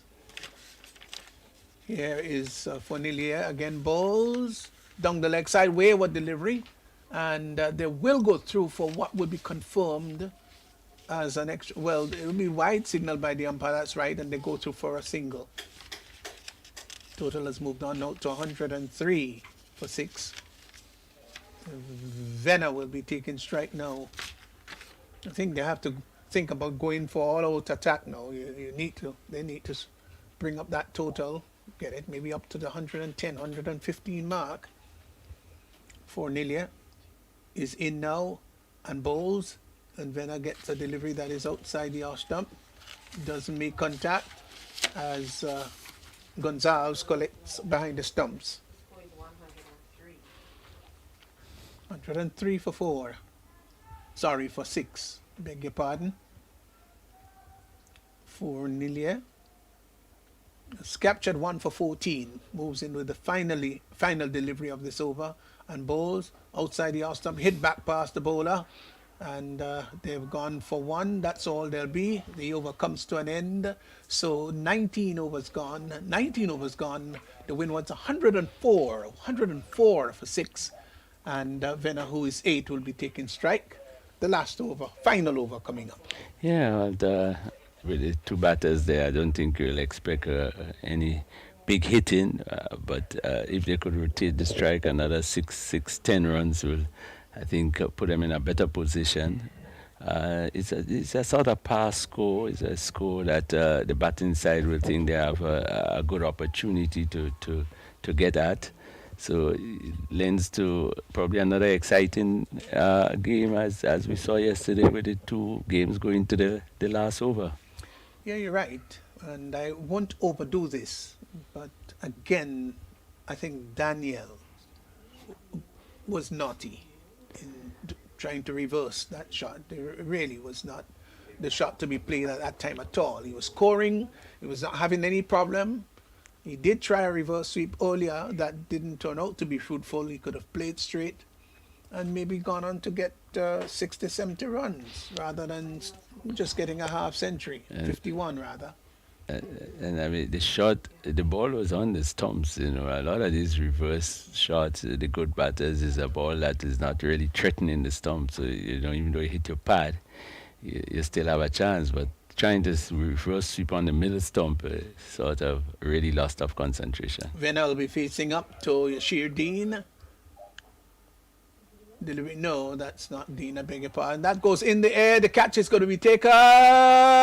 Yes, he's taken the catch. Oh, that's beautiful. That's brilliant. Really brilliant. The ball is going over his shoulder and still had the frame of mind to keep his eyes on the ball and took what turned out to be a splendid catch. That was a wonderful catch indeed. And they're all celebrating, jubilant, as the Windwards have lost the 7th wicket. Catch taken there at mid-on. Venna goes. Brilliant, really brilliant catch. He seemed to be so happy about taking that catch. And all the other players went up and congratulated him. So, 104. These catches are never easy, never easy. Running away from the ball, coming over your shoulder, had to look up at some point. The time you take that you see the ball is very, very late and it's very close to your hands. And really, these catches are not as easy as it might seem after it is taken. So a really beautiful catch. But of course, it's the last over, so you expect the batsman to be trying as hard as possible to get some runs at the board. New batsman is given on Bartholomew, wide signal down the leg side. As Redhead came from the other end. I think he started from the northern Odabo end and is completing his spell, from the southern or River Road end. Here is Redhead, moves in now and bowls. To his delivery is outside the off stump. Fontaine, who has an uncharacteristic swipe at that one, doesn't make contact. Gonzalez collects behind the stump, still 105 for 7. I think the Trinidadians will be very happy with the last few overs that they've bowled. Yeah, and the score, I think the score, we're looking at the 130 or plus, and now it's just over 100. Redhead to Fontaine, who is driving expansively through the offside. That's a fine shot. It's going to go close to the boundary. Pull back just inside. They will come back for the second run. The return comes in. They do well, and they get 2. Good return, 2. That's 2 runs to Fontaine, who's gone to 16. That's an excellent shot. A really beautiful cover drive. And he has been just sort of nudging the ball and stroking it. This one, he sort of put some power into it and made it a beautiful shot. Here he is once more. Fontaine facing up. And he is driving the ball down to long off. They've hustled for 1. Won't come back for the second. The return comes in to the bowler, who cleans up very well. So 1 more to Fontaine, who's gone to 17. So he's 17 of 24 balls, 108 for 7. Still 2 legal deliveries to face. There's a delivery ball to Bartholomew, looking to hit that with a cross bat. Doesn't make contact. Gonzalez collects behind the stumps. Run rate 5.45. They would have preferred maybe to see it up to 6. But it's a good working total. 108 for 7. So once more from the far end is Redhead is in. Aborted his run up. Bartholomew is facing the last legal delivery of this innings, and let's see what he's going to do with it. Will he hit it over the boundary line? Will he punch it through the covers? Here is Redhead bowls, and is having a big heave at that one. Goes down to fine leg. It's going to go all the way. French got 4 runs. That's not where he aimed. Was looking to hit that, maybe down to the mid wicket area. Whatever the case is, got 4. So Bartholomew is not on 4. Fontaine 17. What a wonderful innings he's played. And the Windward Islands on the 15, 112 for 7. Maybe 18 runs short of what they would have really liked to have, but it is in fact a working total. We're going to give you some details as we describe and give you the scorecard rather as to what happened during the course of the innings. Well, the Trinidad and Tobago team won the toss and decided to field. Leon Alexander was caught Charles. Caught Boodoo of the Bowl of Charles went for 1. Theo Edward was bowled by Fournier for 17. Remarkable innings of 51 of 41 balls, 3 fours and 3 sixes by Jonathan Daniel before he was bowled by Boodoo trying to play something of as a reverse sweep. He went for 51. Jordan Charles was stumped Gonzalez of the Bowl of Boodoo for 1. Fontaine was not out 17, 24 balls. He's really batted very, very well. Cody Fontenelle was bowled by Ramnasan for 3. Aaron Sinclair was bowled by Yashir Dean without scoring. Tyler Venner was caught Mirage of the bowling of Redhead for 8. And, Kevon Bartholomew not out 4. And so it was 112 for 7, 112 for 7. Let's look at the bowling figures. Redhead is 1 for 23 of 3. Charles picked up 1 for 13 of 3. Fournier had 1 for 15 of 3. Badu, 2 for 22 of 4. Yashir Dean, 1 for 18 of 3. And Adi Ramsaran picked up 1 for 20 of 4. So 112 for 7. It means that Trinidad and Tobago will be seeking to score 113 for victory, and it's perfect conditions for what should be an interesting run chase. Ali, your thoughts before we take this break? Does Trinidad and Tobago have more than an outside chance of pulling this one off? Yeah, I think it's both teams. I think they're in a good position. It's a little bit more runs has been scored today, run rate in terms of run rate. So, they think that the batting side will think they have done reasonably well. Of course, they would love to do much better, but I think they'll still believe that they're in with a chance. And the Trinidadians, these teams, Trinidad, Barbados, Jamaica, these had this flair and air about them that they think, they could always do something out of the ordinary. But 112 is not a massive score. Even though it's at the under 15 level, but it's not a big score. It's a lot of space on this ground because it's a big ground. You could rotate the strike like Fontaine do. You could come and hit like Daniel did, and I think Trinidad would think they has a reasonably good opportunity to win this game. So the Windwards 112 for 7 of their allotment of 20. Trinidad and Tobago will have an interesting run chase ahead of them, and we'll be back to bring you that after the break.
Boy, we just sit down and watch them. If time boy see how you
All right, good morning again and welcome back to the National Stadium. Again, we can greet you with the news that the facility condition continue to be beautiful.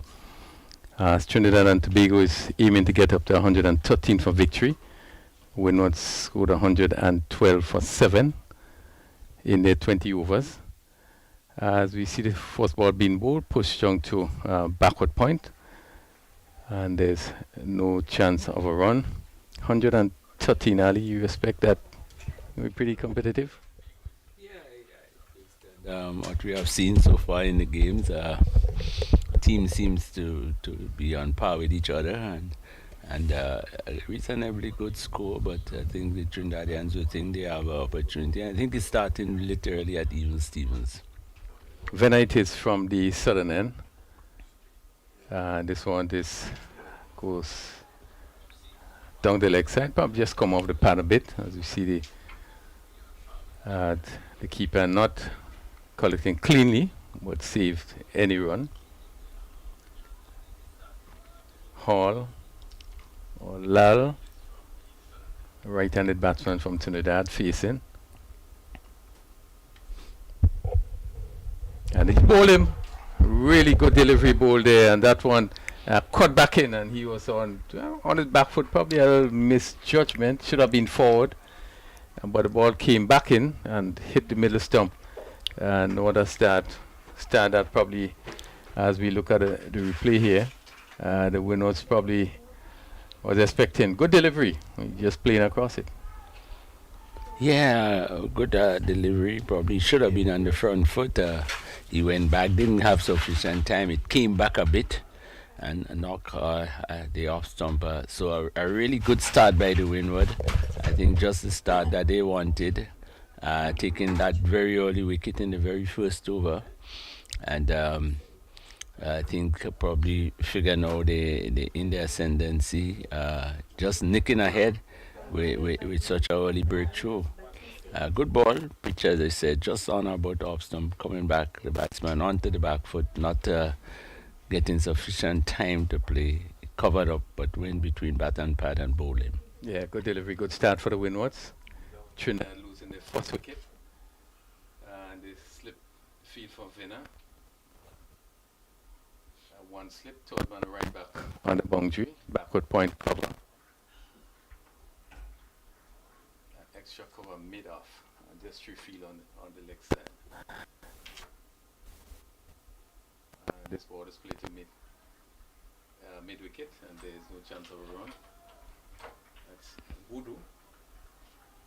Well, you would have felt that he messed over there because it was a full ball on the leg side, and he tried to just help it around and just played it straight to mid wicket.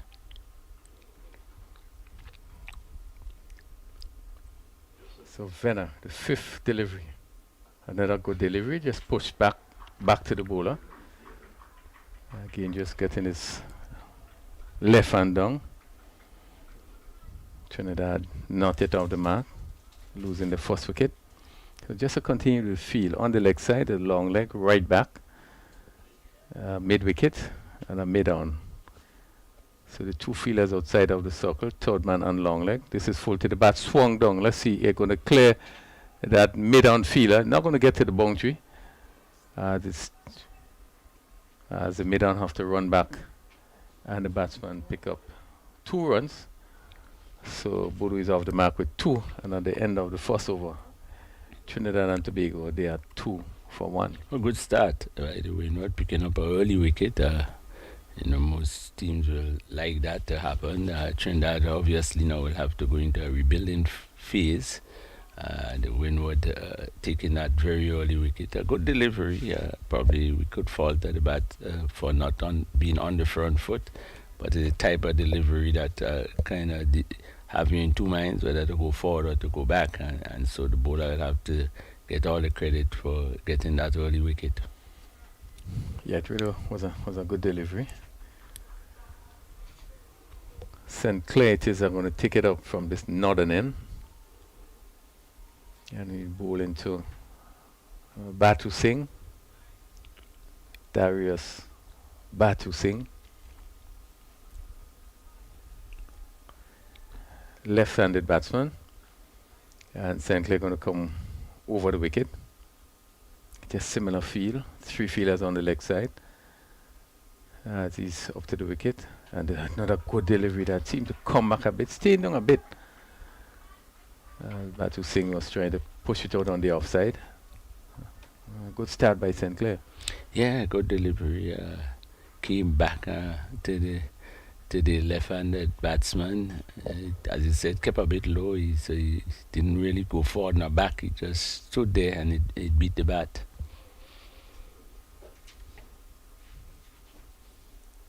Another one outside the off stump. Again, he's looking to make some room to hit it, maybe down to a backward point position. And not making contact. The score remains 2 for 1. Yeah, into the second over.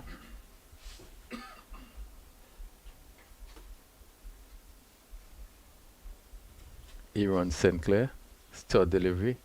Again, played down to third man who comes off the boundary and they amble a single. So Batu Singh is off the mark and Trinidad and Tobago they are 3 for 1. Well, that has been noticeable in relation to the first game that the Windwards play. They have yet to bowl a wide. Let's hope we don't have the commentators' scores, but some 50 extras in that game, and they have started pretty okay. Yeah. The right-handed Boodoo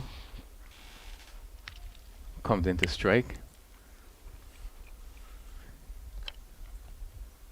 This one is played to a square leg, vacant position. They should come back for 2 here. He had 2 easy runs as the mid-wicket had to do some running to his right and back. So that's 2 more to Boodoo. He moves to 4. 5 for 1. It's not a huge total, 112 really. I think you could push it around, pick up your 1s and the 2s. Current 20, just about 3 short ball and swung down to mid wicket for 4. Bad delivery, and would give it the full treatment. Just hit it easily over mid wicket for 4. Yeah, nice, good shot, short ball. But I'm not really the one who likes when the field is set like that with just 3 men on the onside. To especially these young bowlers, you put them in a position where they must bowl literally one side of the wicket, not even on the wicket, but on one side. In fact, as I speak now, they are strengthening the onside. And we saw in some of the other games, it feels like that the majority of the room actually came on the onside. So he needs to probably go a bit wider. St. Clair. This one is caught beautiful shot down to backward point, and they're going to rush into the boundary for 4. Really good shot. Give him the room just outside the off stump and really played it beautifully across the turf. And that went down to the boundary for 4. Oh yeah, one of the better shots for today. Shot outside the off stump, and he didn't really make much height, so he did well to time it so beautifully and hit it square the wicket. Beautiful timing, good posture, good position, and resulting in a good 4 and a pretty bright start by even though Trinidad had lost 1 wicket. But 2 good shots in the last 2 was to sort of cool the temper, put them back on normal ground and, in fact, ease the pressure, as we'll say. Yeah, 2 beautiful shots. I really speak to, despite we would have found that some of the was keeping just a little bit on the low side, but again, the pitch is playing such a way it's good for stroke making. We saw him putting away those 2 short deliveries, one over mid wicket and the second one down square cover. Wide go be signal, and again Venad coming around the wicket to left-handed Batu Singh. 14. I noticed at that youth level, nearly all the bowlers bowl around the wicket to the left-handers. A very rare bowl over the wicket. And, left-handers, one of left-handers' weaknesses is the ball going away from them. This one is played just past the point. And they probably would pick up 2 runs here. Yes, 2 runs again. Short deliveries on top of it and just played it square. Probably felt that point fielder probably could have made maybe a better effort, but I went just to his right. So that's almost 16 for 1. I think he caught himself coming in away from the ball and then had to turn and chase rather than chasing from the start. Down the leg side and wide signal by the umpire. Ali, second wide. Yeah.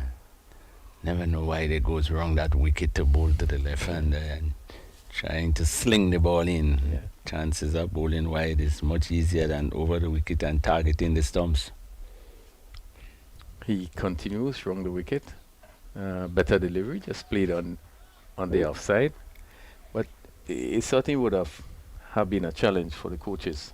You come here prepared for a 50 over tournament and then had to switch to a T20 tournament. Now we're talking about under 15 players, not really senior players that probably would have gone through the process.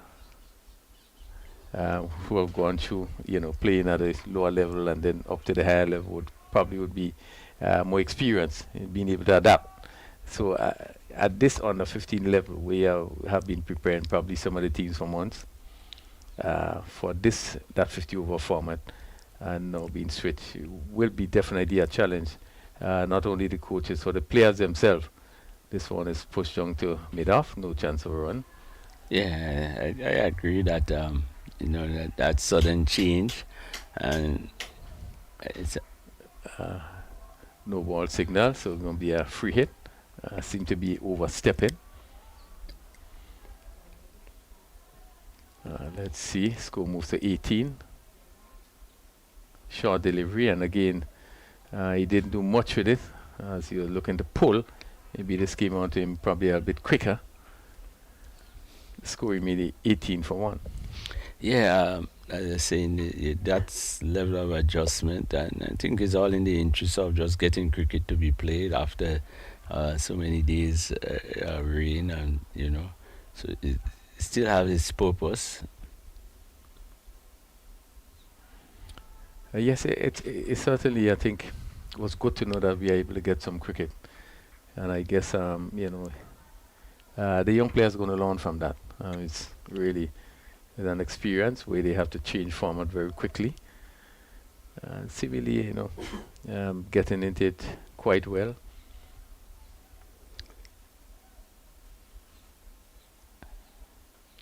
This ball again is played easily to cover the end of our good over. Ball there by Venner, his second over, and he has picked up 1 for 7. Trinidad and Tobago 18 for 1. May also giving them that opportunity to learn the different versions of the game. There are so many now. I think just today some sort of competition is starting at the CWI level. Yeah. I don't even understand it myself, but there's so many different versions, and it's good to see. But the good players, the good top players in the world play all the versions. We have had different teams for different versions, but the good players, so to me, the version is one, but if you can play cricket in the proper way, should be able to. You could make any one of the teams. So. Yeah, I think it's new to all of us, getting to understand it. But as we see, the game itself would have moved along. His ball is pushed back to St. Clair. He's in the second over. The game would have really moved along different stages. I think when we played, I think all we knew probably was 35 overs. And then the longer version, the 3-day cricket and the 2-day cricket. Short delivery, looking to pull, goes over the keeper head and goes down to the boundary for 4. Looking for that pull shot, and now seemed to hustle onto him. Took the bat and went over the keeper head for 4. Well, it's sort of things in cricket here. You bowl a good delivery, the batsman didn't play a good shot and still end up getting 4 runs. He took a top edge, went over the keeper head. No chance for the keeper or for the long leg, and down to the boundary for 4. It's 22 for 1. Voodoo moves to 16. We are in the fourth over. Trinidad and Tobago needs 113 for victory. Aaron St. Clair in the second over. And this is driven beautifully through the covers. Lovely shot. It may not reach the boundary, but really, you could see him really stroking the ball very well. And the batsman going to come for 3. Again, good running. Oh, what a lovely shot. Oh yes, pitched up outside the off stump, a bit of width on offer, and he made full use of it, extending the arms and the legs, and really caressed it through the covers. Again, he has played about 3 really beautiful shots and look a pretty good batter. Yes, certainly.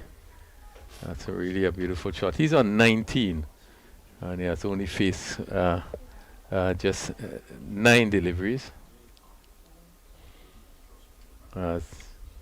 The left-handed Batu Singh plays this one over that third man area down to the boundary for 4. No ball signal there. But he played it well. Stood up and played it over the short third man for 4. Yeah, very good composure there, because it was a high ball, and sometimes these high balls sort of caught you in no man's land, whether to defend, whether to play a shot, and he just calmly, timed it well, steered it over. Of course, it was a very high ball. You're probably confident that he couldn't get out, and wide at the third man and down to the boundary for 4. Yeah, really good thinking. It's 30 for 1. No ball signal because of the height. So this is a free hit. I didn't catch the signal. And St. Clair has gone for 23 runs so far. Another full ball right up, but a slow one.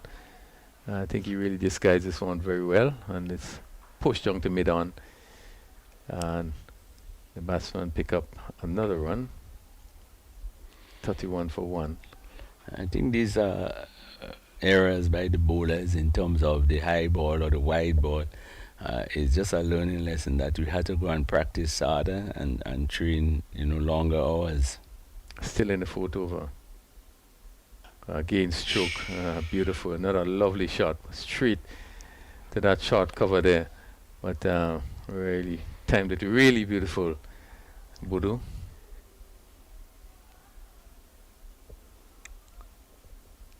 Player just seemed to be hit. Still on the ground. Yeah, it was a really beautifully timed shot, and I don't think he got much hand to it. It would have struck him somewhere on the leg, between the knee and the shin, somewhere. In fact, he didn't get up since. But again, a really beautiful shot. Boodoo has been really timing that ball, and on the end that has been having a little variation in bounce, and he has been maneuvering that pretty well. Yeah, you're right. That's the area where we tend to see a couple of deliveries stay on the lower side.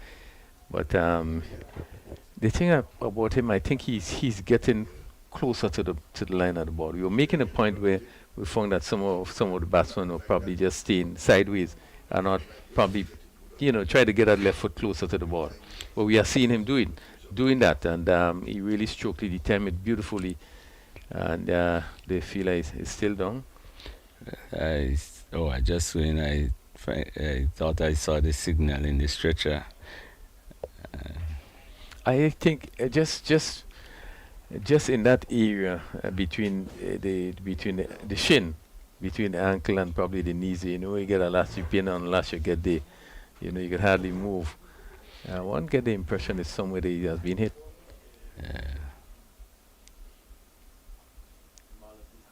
Why still on the ground? Trinidad and Tobago 31 for 1. Brendan Boodoo 19. And Batu Singh is on 8. Remembering they need to get the 113 for victory. The Windwards scored 112 for 7. So he will have to be taken off the field. Well, it's not always nice sight to see a player leaving on the stretcher, but I Yeah. don't think it's really a serious injury. It's probably where the ball struck him. He's just unable to walk at this moment. So And we just hope that he has a speedy recovery. yeah, and that's Edward. Yeah, and I think that so it also indicate that it probably missed his hands. So if it was a little away from him, that ball could have traveled to the boundary. Yeah. Maybe just crashing. He seemed We look at the restart, there's always that sort of hitch when games restart. So it gives the bowler opportunity. This over has not been one of his better ones, so he gets an opportunity to cool his mind and resettle himself and start again. so St. Clair to Bodo, and he pushes it back on the onside, and that completes the fourth over. 31 for 1, and current run rate 7.75, really a healthy run rate. Yeah, I think the required run rate is 5.13, so they have been doing pretty well. Some excellent shots from Bodo.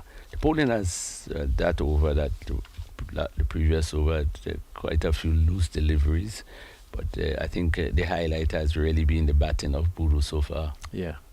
And I mean, you can get loose deliveries, but you had to do the right thing to put it away, and we have seen, I think both batsmen have been putting away the bad deliveries. Yeah, I think it's a solid partnership, and is one which the Windward will like to disturb us as soon as possible to keep themselves in the game. So the left-handed Batu Singh, he's on 8, and Venna will continue. Still coming around the wicket. Wide of the off stump, signal wide by the umpire. So I guess we are now beginning to see the wides. Yeah.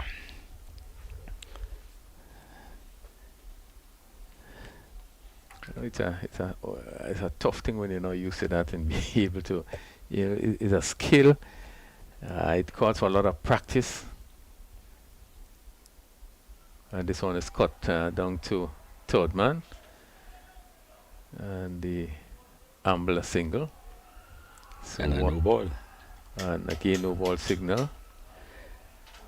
So I also think, Rachel, the switching of these ends so often, I also think could lead to, a different approach, is a different way how to deliver the ball. Your mark is a different way. And so I think probably if you steady yourself, you have a less opportunity of bowling these no balls. But it's unfortunate to be bowling 2, 3 no ball and wide in the same over. So the right-handed Bodo, and he's looking to drive again, peels off the edge and goes down to third man. Again, looking for that big drive. So he pick up another single. Well, the type of shots you're playing, I don't think you'll be too satisfied with that one. He more sort of just swing the bat at it, and you can see from his rehearsal that he showing the proper way, which he could do, is to get in line and stroke the ball. But I think being a free hit, he would have just swung the and bat. not there. Yeah.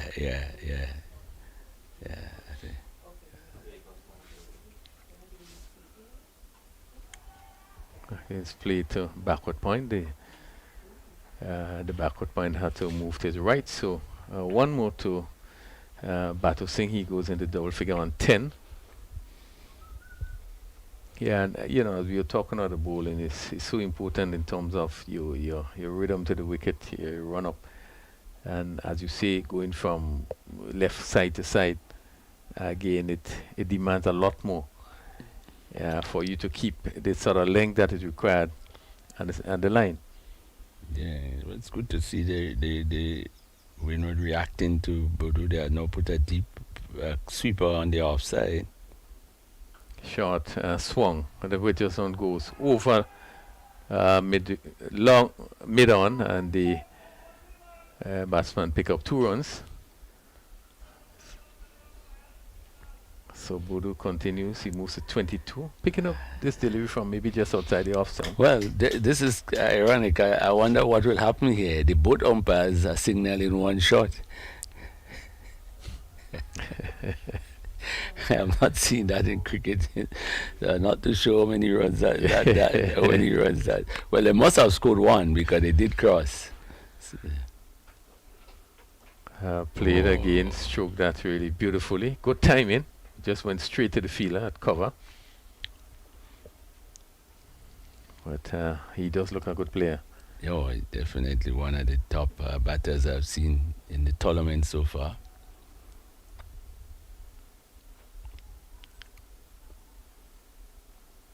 Oh, and this one, he played down to the boundary for 4. I think he looked to steer it. Let's see.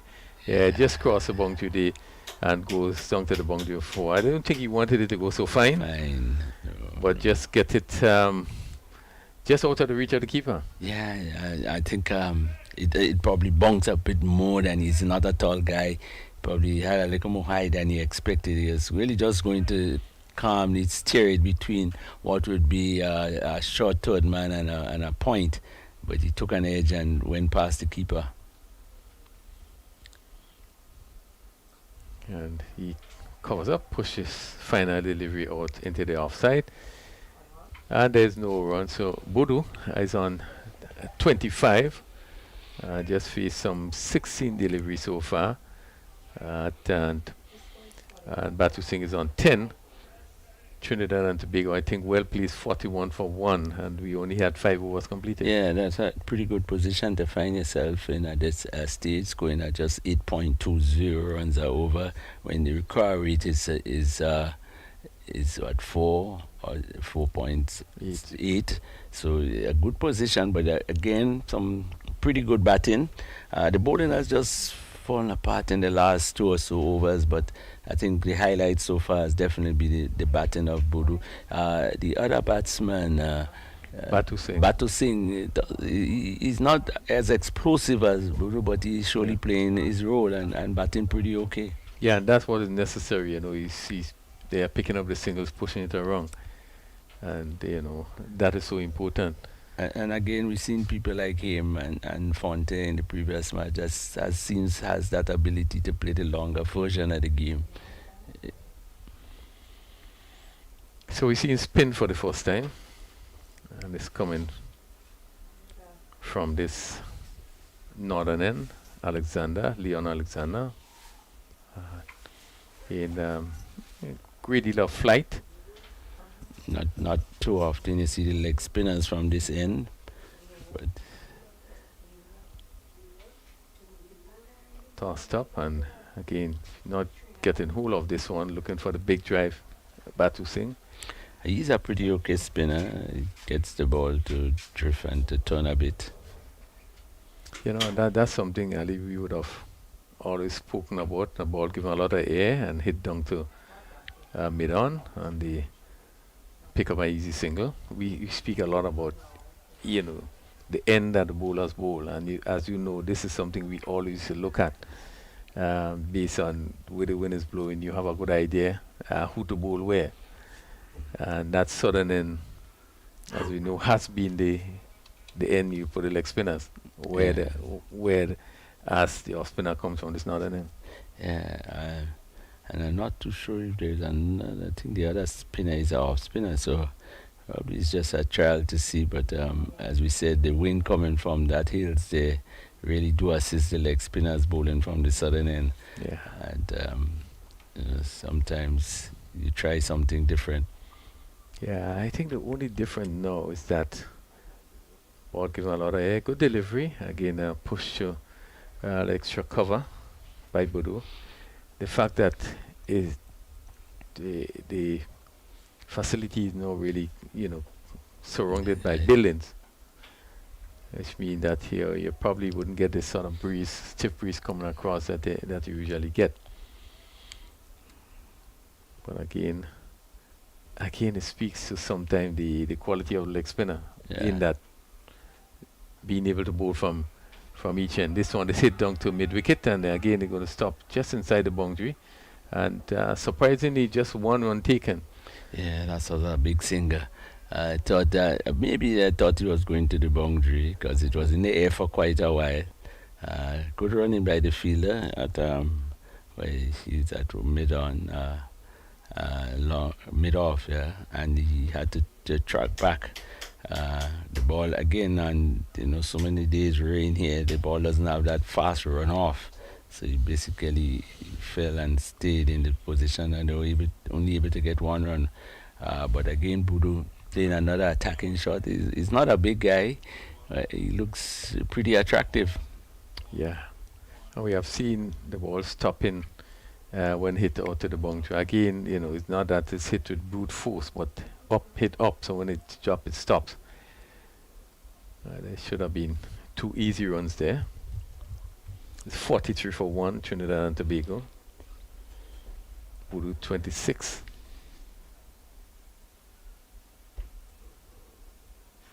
And it seems that another spinner is into the attack.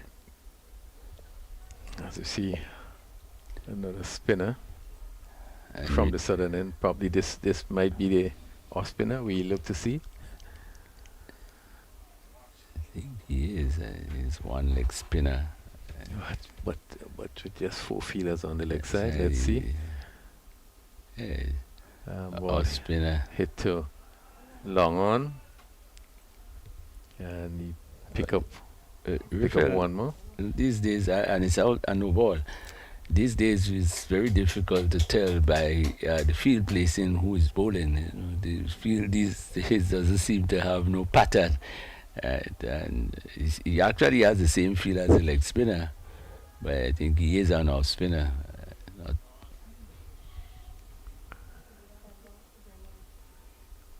It's a free hit. Ball given a lot of air, driven down to long off.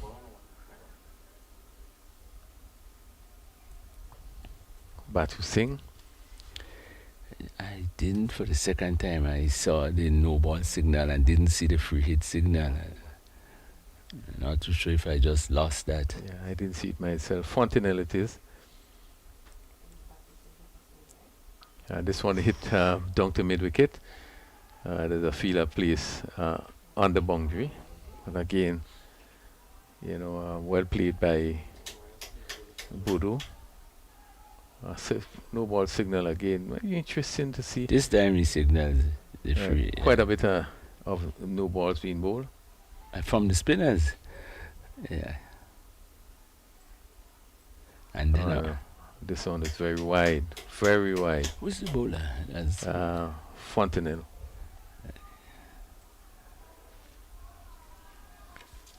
So really it's not the kind of start that he would have loved.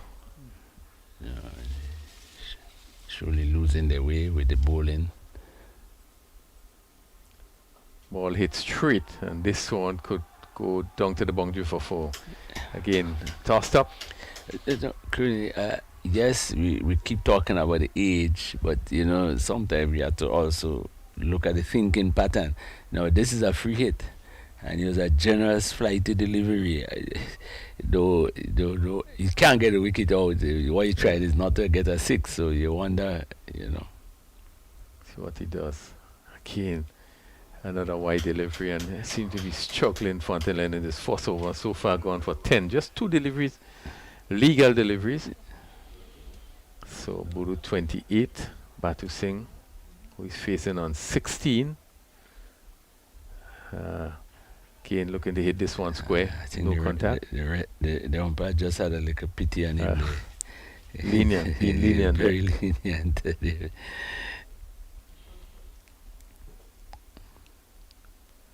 Again, this one was wide. Played to point. Probably would have been called a wide. Yeah. It's 54 for 1. Trinidad in a pretty good position. I think the Windwards have sort of lost their way after the first couple of overs. And the bowling is really not on par. The spinners have been bowling just far too many no balls. And while spinners, you can always excuse the pacer with his long runner, but the spinner with just a couple steps, at that age, you wonder how he's overstepping so often. Yeah, we had some 10 extras Again, no ball signal. And wide. And again, I comment about the fact that they keep changing ends, you know. Steady yourself somewhere. How a spinner could be bowling so many no ball? Hit two mid wicket, and they pick up a single. So that's one more to Batu Singh. He's 17. Trinidad and Tobago 56 for 1 and doing it fairly easily. Don't seem to be in any border. Swept to short fine leg. Again, so we have seen that he have concluded his first over, just 13 runs in the over. And how many deliveries did he bowl?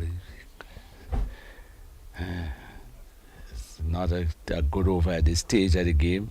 But still, I think the Windwards should not, that over looked like a very loose one, but I think the Windwards should realize in this competition a wicket or two really does turn the tides quite drastically. So, you know, what probably still need to do is just keep the pressure on and hope that the batsmen could do something and create a error and they don't fall. I think the bowling is just far too loose and giving the Trinidadians that easy opportunity of scoring. Yeah, and in this over he had 2 wides and 3 no balls. So really, we spoke about the extras, how it was being kept down after the first few overs. And previous games were the pace bowlers, and now he has switched to the spinners, bowling the no balls and wides. So there's 5 wides and 6 no ball. Driven down to long off. Again, Batu Singh, they amble another single as we move into the 8th over, 57 for 1. Remember, they have some 12 overs after this to get some 56 runs required. So the right-handed Budu on 28. I just plays this one to mid-wicket. Again, good start by Alexander in this over. Yeah, and also the player who went off is back on the field. Have problem picking up their numbers, so that's a good sign. Hit again by down to forward square leg for another single. And you think when you are scoring like that, the good bowlers or the good balls, no need to attack. You just play them out or play off the delivery. When you get yourself in such a good position, scoring at 7.73, requiring just 4.4. But Windwards doesn't need to give up because we know what 1 wicket can cause. Yeah. Well, he has seen quite often in this tournament where 1 or 2 wickets early up just seems to change everything.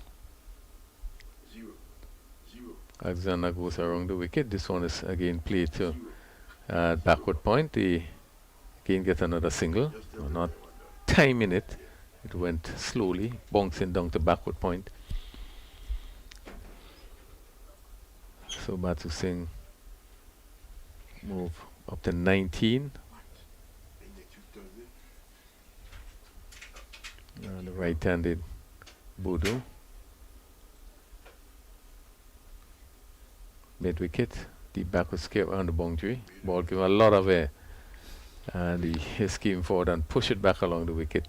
Again, good over. He has now completed 2 overs and only conceded 5 runs. Have been good bowling so far by Alexander.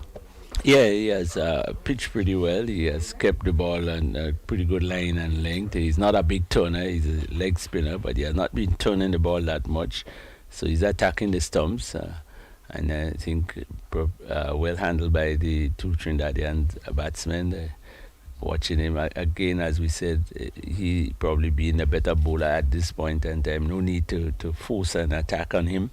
You just play him out and wait on the other bowlers who seems not to have the right line and length just yet. So just a look at the bowling. We have Venner, he had 3 overs, 1 for 17.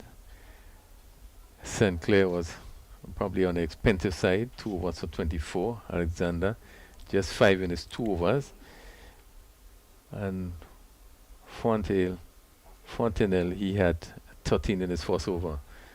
And this ball is played down to backward point region. He pick up a single as we move into the 9th over.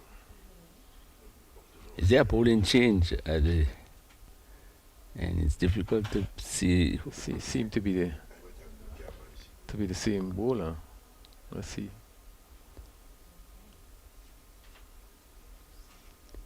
$60 for 1. Yeah, quicker delivery, and it's pushed back to the bowler. We're just trying to verify just to make sure. Fontenelle. Another quicker delivery, steered down to short third man, who had to move to his left. And yet another single to Bodo. It looks very much as the same bowler 61 for 1. that bowled the previous over from that end. And here he goes again around the wicket. Again, ball is played to short third man. Not looking to be too aggressive, but just looking to steer it just to the right of that third man. But as you know, with the slow ball bowling, you're not going to get much onto it. Now he's going to pull up to slip.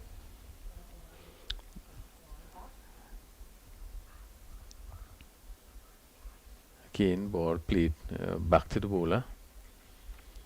So this has been a better over. Far better over so far. No wide balls or no balls. Again, push it back along the wicket.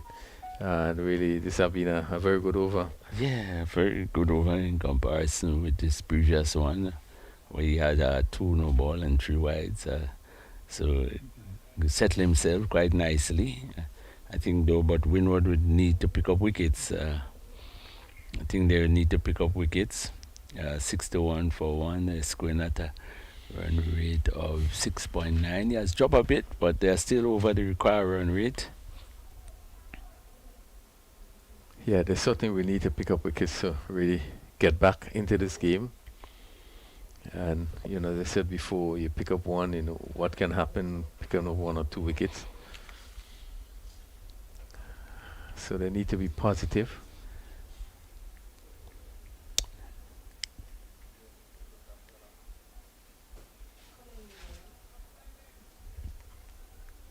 The right-handed Bodo is on 30.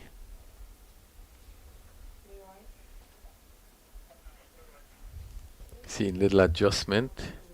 The fielder, so just some more protection on the offside. A slip, we have cover on the boundary, cover, extra cover. This ball is choked to that extra cover, feeler. Alexander continued to bowl, just seemed to be flighting the ball really well. As he's up to wicket ball, shorter delivery, and he was looking to turn with a wide signal. Bodo is looking to turn this one around.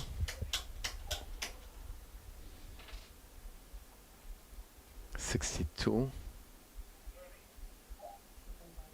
Ball give a lot of air, driven, lovely shot through that cover region, and again, just 1 run scored there by the batsman.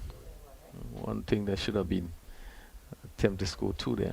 Yeah, and it was a pretty good shot, but again, with the slow outfield, the ball gives the fielder coming in that opportunity, and it's a risk taking the second run.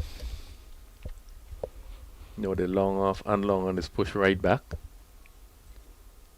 As he continues to give the ball quite a bit, he goes around the wicket again, giving a lot of air, driven.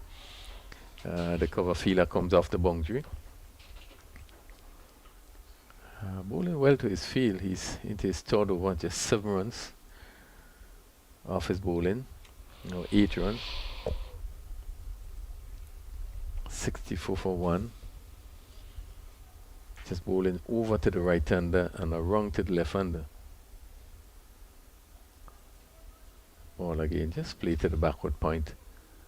And Alexander continued to keep things rather tightly. Yeah, he's been bowling pretty okay. Not giving the batsman many opportunity to free their arms. And his field is well set. A number of the shots has gone straight to the fielder. Again, this was played to the backward point fielder. He has really been bowling a good spell.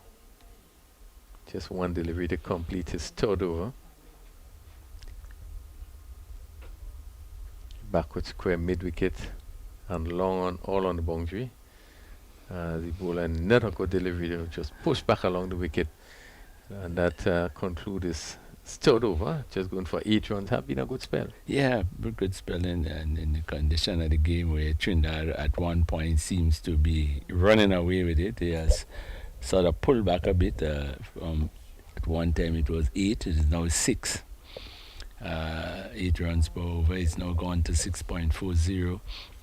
So they have really pulled themselves back into the game, but they, to get fully into it and make it a bit more competitive, they will need to pick up some wickets. I think at 64, just total. How many more runs? 49. 49 more runs required. At that run rate and wickets in hand, I think Trinidad will, at this stage really fancy themselves to be ahead.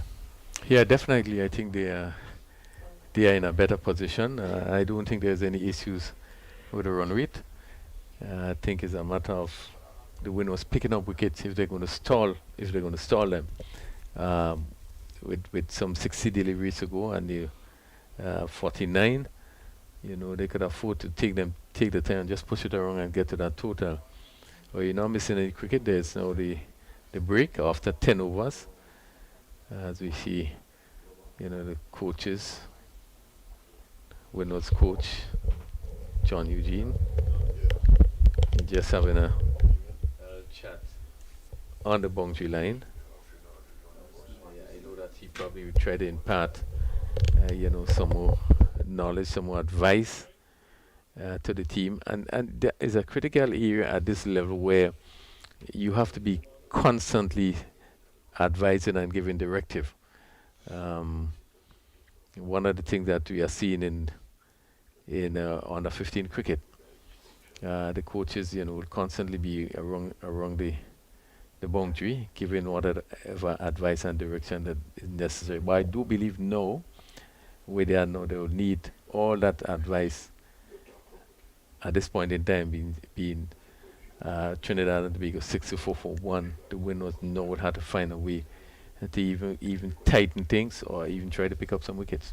Yeah, and probably the only real advice that it could be is the field placing now, and the bowlers bowl on the stumps. I think they have pulled it back a bit in the last 2 overs. The 2 bowlers bowled 2 pretty good overs, and if they could maintain that, put Trinidad under a bit more pressure where they had to place some high risk shots. As we keep saying, 2 or 3 wickets, early wickets could really tilt the balance.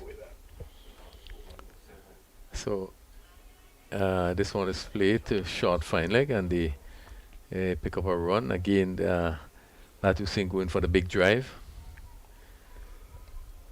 So that's one more, and it's Theo Edward, and that has taken up the attack from that southern end.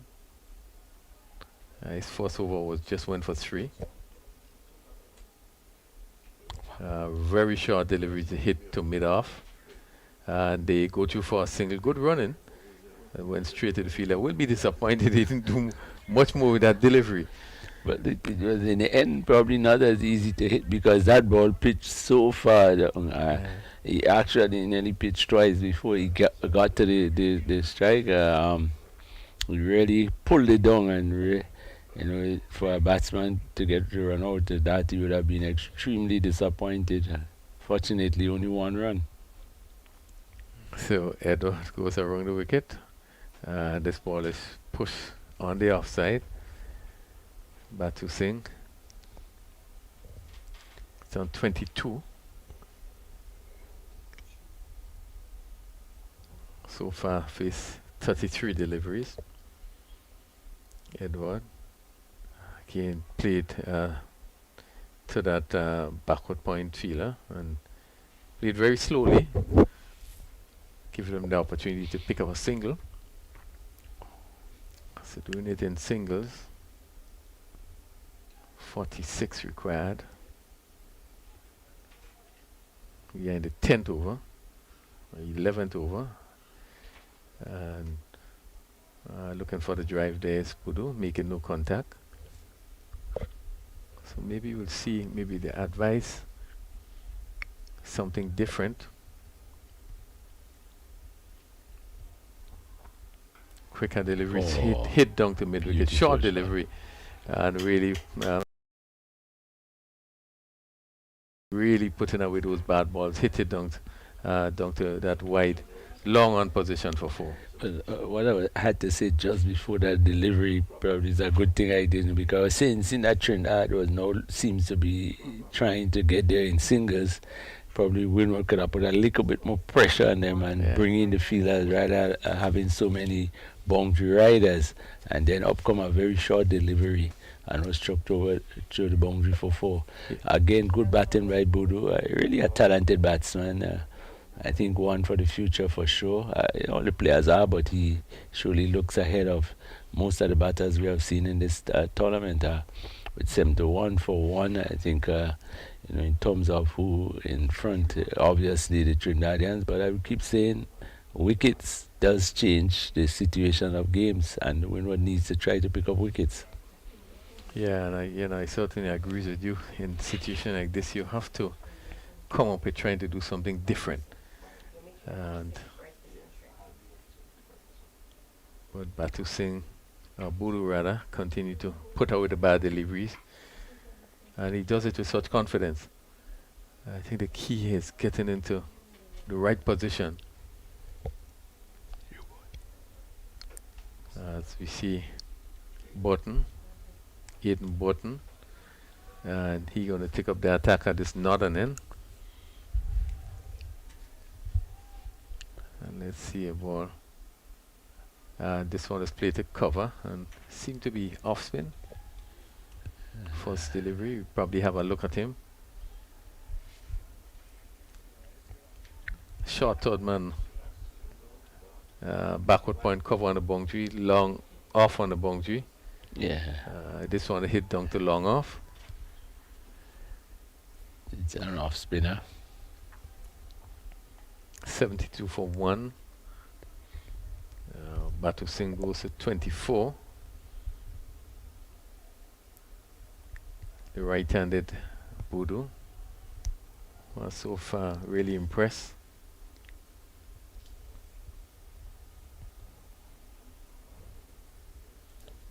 He's on 36. Had already 5 fours. He covers up and pushes it back along the wicket. This is an opening batsman, but you can see that he favors the pace bowling a lot more than the spin. He's much more defensive to the spinners. Again, this one push on the offside.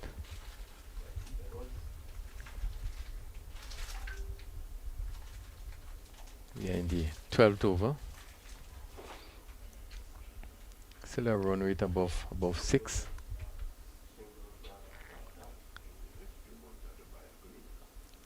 This one is played down to long on. Again, the off spinner coming into the right-handed Bodo. Just a bit eerily, but that was in control though, and he pushed it down to long on for 1.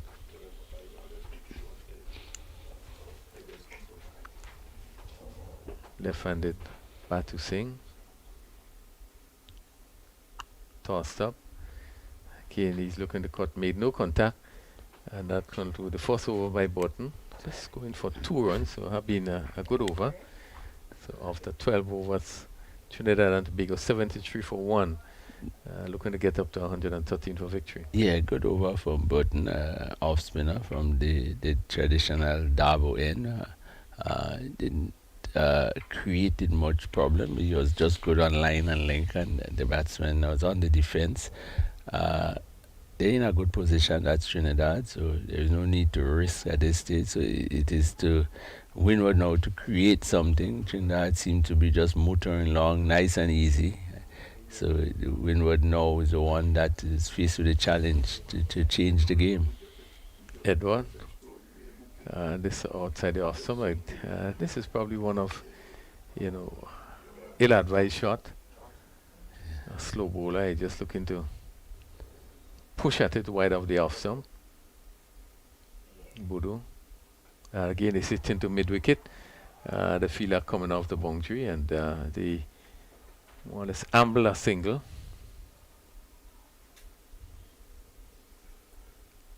.74 for 1.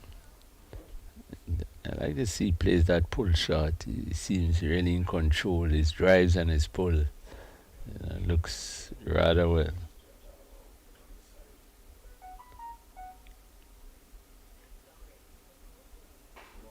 Kane looking for the big drive is Batu Singh again coming off the edge and goes down to that short fine leg, and he pick up another single.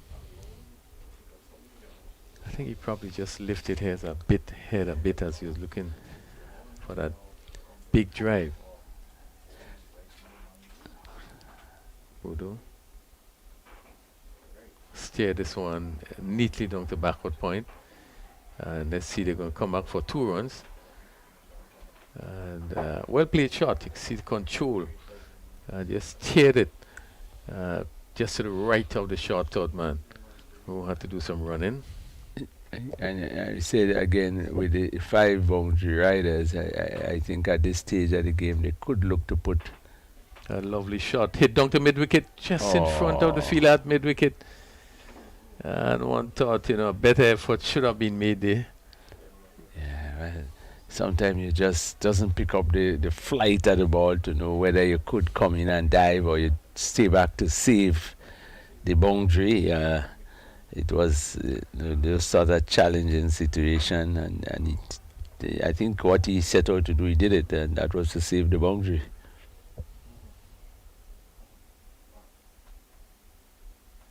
Played fine. Again, the short fine leg comes around. So let's see. Probably just wait and the umpire come off the bat. So that's one more to Batu Singh. Brings him to 25. And at the end of the 13th over, Trinidad and Tobago 79 for 1. Yeah, the overall scoring rate continues to drop, but not in an alarming way. And of course, wickets are still intact. Just 1 wicket, 79. So I think that will consider themselves in an excellent position. As we said, it seems just a continuation of the same. I think Windward probably need to probably pull in their field a bit closer, put a little more pressure on the batters, and try to create something. Play down the long on again, as we see the start of the 14th over. Button in his 2nd over. Batu Singh hitting this one down the long on and for 1.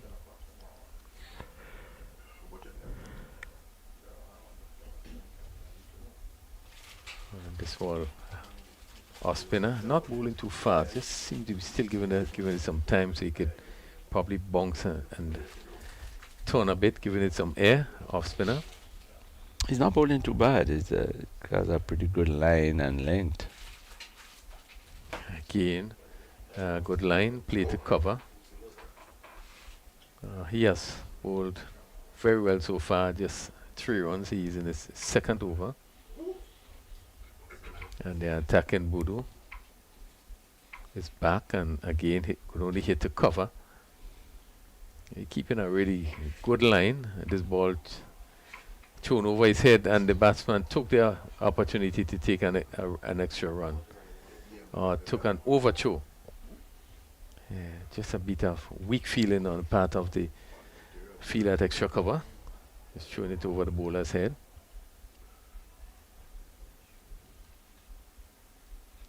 Short delivery again, and can only be hit down to mid-off. So they're doing it in singles.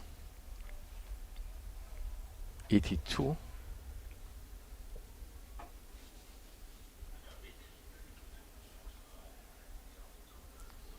Bodo is driving.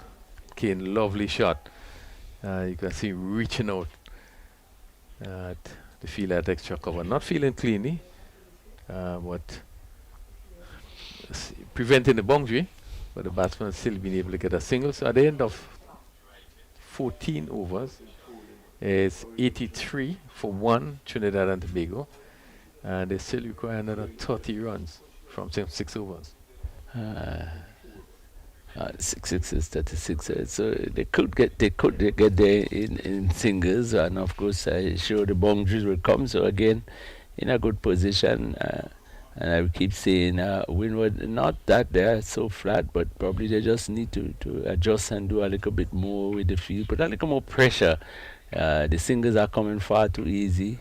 It's true we have Bodu that has been striking the ball pretty well, but if you probably put a little more pressure on them, they might falter. And he's in this one down to long on. Again, it just dropped one bounce to the field at long on. And Bodu pick up another single. Again, we wonder if he could have challenged that ball. Again, he stood up and wait. Yeah, I think at the moment, no, you want wicket. Any half chance you get, you'll try to give it your best effort because you want to see a wicket fall. I think this is the only thing that would be able to pull things back. They need to pick up wickets. Play to mid-wicket. Again, no chance of a run. Again, Batu Singh there. Drive into mid-wicket. Edward, in his 4th over, so far gone for 16. Ball given a lot of air hit straight. Again, the fielder on the long off boundary comes in. So, one more to Batu Singh. He's 29. 85 for 1.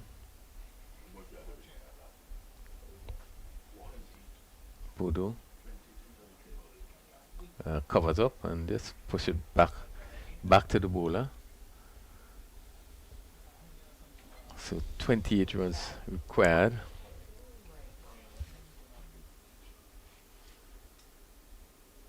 This one is played nicely. Just easing a bit on the back foot and stroking it down to cover the fielder on the boundary. And Bodo pick up another single. Nice flowing shot. Really a compact driver of the ball. This one is steer to the short third man to his right and pick up another single. So 87 for 1 at the end of the 15th over.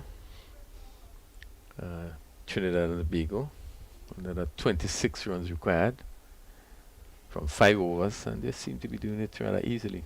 Yeah, but we have seen at a close run rate, if it gets down to that, probably they need 5 runs in the last over. You never could tell. Probably if I was Trinidad now, I'd look at this stage to probably clean up a bit to make sure that they're in a good position, not going right down to the last 2 overs when you need probably 8 or 10 runs and find yourself like a jijiri.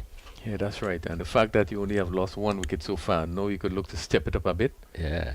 And so that, you lose a wicket, you really put pressure on the batsman that coming in. Single. Batu Singh drive to cover. He moves to 31, 88 for 1. The right-handed Bodo on 45. Really has played a good hand.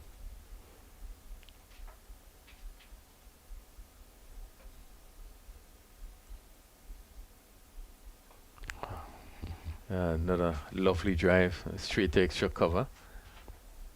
You can see that the left foot coming out and really getting himself in really good position as he stroked that ball to extra cover. And it's hit down to mid wicket, good and let's shot. see, really good shot. Just picked that gap really beautifully and hit it down to mid wicket for 4. Lovely shot. And that takes the score on to 49. And really well played. Timed it really beautifully. It wasn't far from the wide long on, but it was struck well.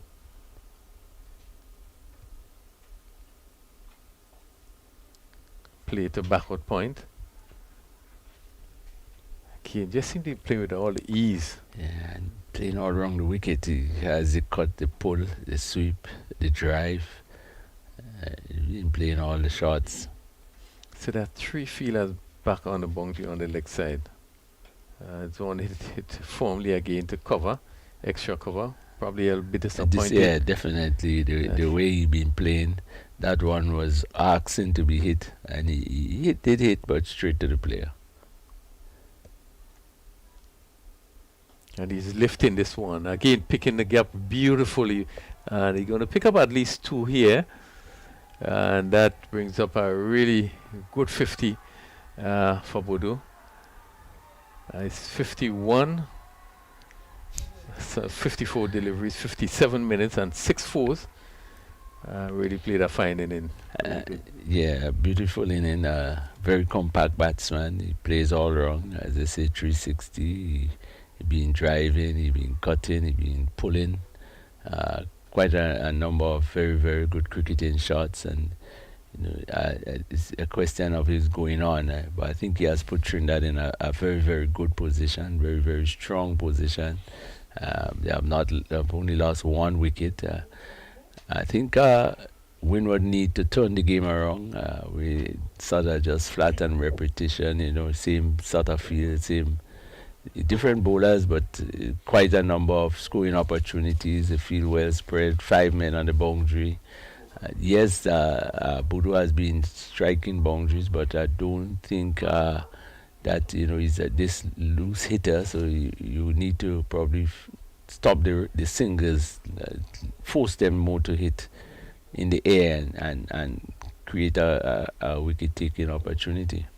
I think one of the hallmark of his inning really has been his positioning, getting into position. Even that last shot that he played, there was a long off, there was cover on the boundary, and he got himself in a kind of position where he could have picked the gap. As we look at Douglas, new bowler from this ball hit down again, down just where probably a mid-off would have been. We saw the Batu Singh again looking to drive. Pick up a single in the process, 95 for 1. We are into the 17th over, making a point about the position he finds himself. So you like inside out, just to pick the gap. That speaks to the quality of player he is. Douglas, right on medium pace. And this one is swung. Where does this go? And this one, the dunk to the boundary for 4. The man at long on really wasn't able to get around, but he really picked up. Yes, actually cleared the boundary. Wow. That's a lovely shot.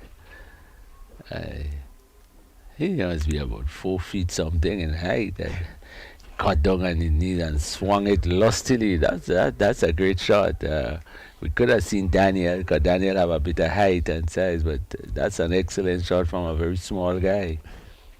101 for 1. And he's looking to hit. Third man goes back, takes the catch. And that's the end of what have been a brilliant inning. Again, probably looking to finish it.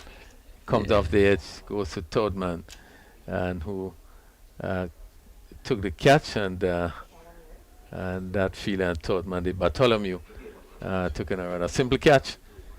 And the Windies have made a breakthrough, 101 for 2. Yeah, still important to take wickets. We can't say it's too late. We have to wait to see what will happen. I think now, especially with the new batsmen, now we need to put some more pressure on them. But a really good inning from Bodo. He played some beautiful shots. All the pace, spin, a very good driver. The ball, he pulled well. And really, I sure, the eyes will be on him. Again, excellent. He has put Trinidad in a pretty strong position. Uh, I think it's just a question of somebody finishing it off, but a really, really good batting performance. With Douglas. This one is driven. They feel that extra cover, making a good stop. So Bodo was caught. Bartholomew, bowled by Douglas, 57, 66, 56 deliveries. 6 fours and a 6. And this one is swung over mid wicket, and this again we're going to go close and let's see over the boundary for 4. Good shot, short. I think the Trinidadians handling the pace pretty well. That one was short, give him a lot of time. He got back, picked the gap between a straightish mid off, long off, and back forward square into that big vacant space for 4. So he moves to 36, and he's driving back past the bowler, and they will amble a single. Takes the score to 106 for 2. We have 17 overs concluded. Batu Singh on 37, and after 17 overs, 106 for 2. Just 7 more runs needed for victory. I think in control, as you can see, the Trinidad supporters. I don't think there will be a field invasion, but they are getting closer to the boundary line to show their support to their players, and they have played well. The bowling was on par, the batting has been excellent, and they have found themselves in a pretty strong position. Very difficult to lose from here on. Yeah, just 7 runs required. And we have 18 deliveries left. Leon Alexander, his 4th over, has been probably the best of the bowlers. The best of the bowlers. He had 3 overs, no maiden, 8 runs, no wicket. His ball is played at vacant 3rd man. They've gone for 1, and they stay on 1. 38 to Batu Singh, 107 for 2.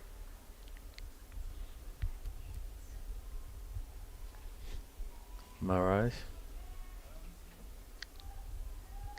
number 4 batsman, seeing Maraj, right-handed batsman. As you look at the field, some adjustment being made. A long off is being pulled up. I think just a bit late in doing that, but it's probably the better things to do at this into stage. the circle, tossed up, and this one, you look at the drag, comes off the edge, just loft to the short 3rd man, or a deep slip. A short 3rd man. So just 2 players outside of the circle. Deep backward square mid wicket. This is short hit down to that fielder at backward square. Maraj is off the mark. 108 for 2 in the 18th over. Trinidad and Tobago. 5 runs needed. I see he are sending the field back, but I don't think there's any need for it. You can just keep them up. Yeah, still 4 white signals, still 4 fielders outside of the circle. 109 for 2. Cover on the boundary, long off, long on a mid wicket on the boundary. Ball given off again. Look to sweep the short fine leg. Another dot ball. Alexander. His 4th over, just gone for 11 so far. Tossed up and driven down to long off. Fielder comes off the boundary. Again, as you rightly said, you'd want to, even though put a little pressure, keep the field in. That would have gone straight to the mid outfielder. No for the right-handed. Maras into the circle down the leg side. Another wide. Yeah, 8 wides, 6 no balls, 14 extras.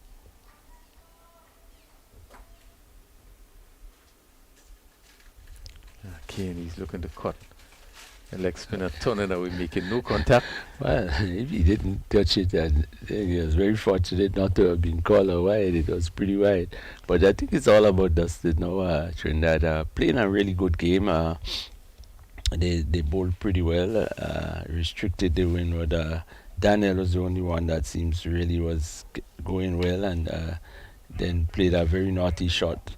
And they came back out, the Trinidadians, in their batting and really batted well. One of the better batting displays we have seen. In fact, they have only lost 2 wickets, 111 for 2, just 2 runs needed. 2 runs needed for victory. I think, you could just give all the credit to the Trinidadians playing a really good game. The winner will have to go back, and that's the second game they have lost, and rethink some of their strategy, but of course it's young, it's youth, it's all in the learning process. Your glass, and this one is hit just over the backward point, and let's see the just single. Well, what has happened there?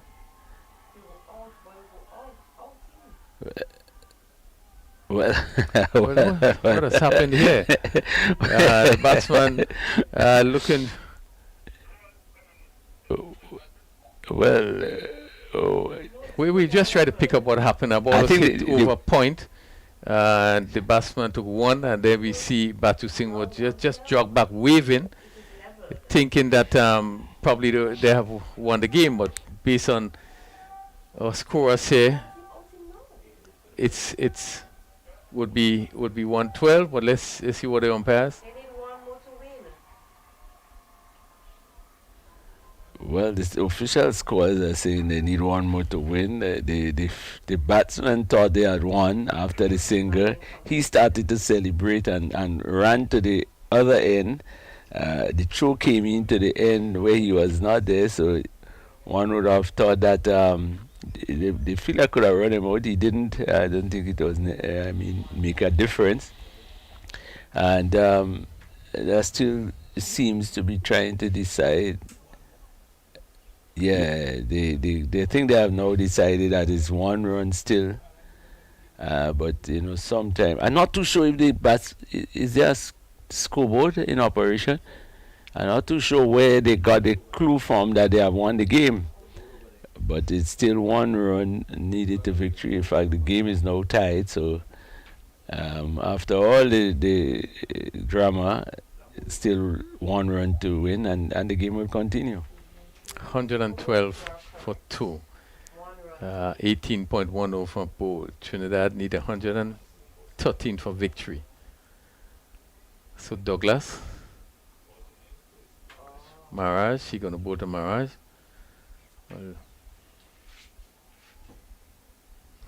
interestingly, still a feeler out on the cover boundary.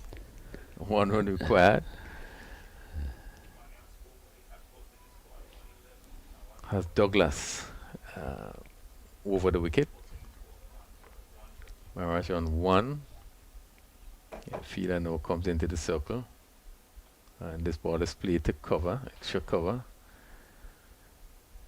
Things seem to settle back down. 112 for 1 for 2. It could have been an error on the scoring board. It's difficult to tell from here where he got his clue from, but the game now continues. Outside the off stump, batsman looking to cut, make no contact. Could be, but probably also could have been hearing from his supporters.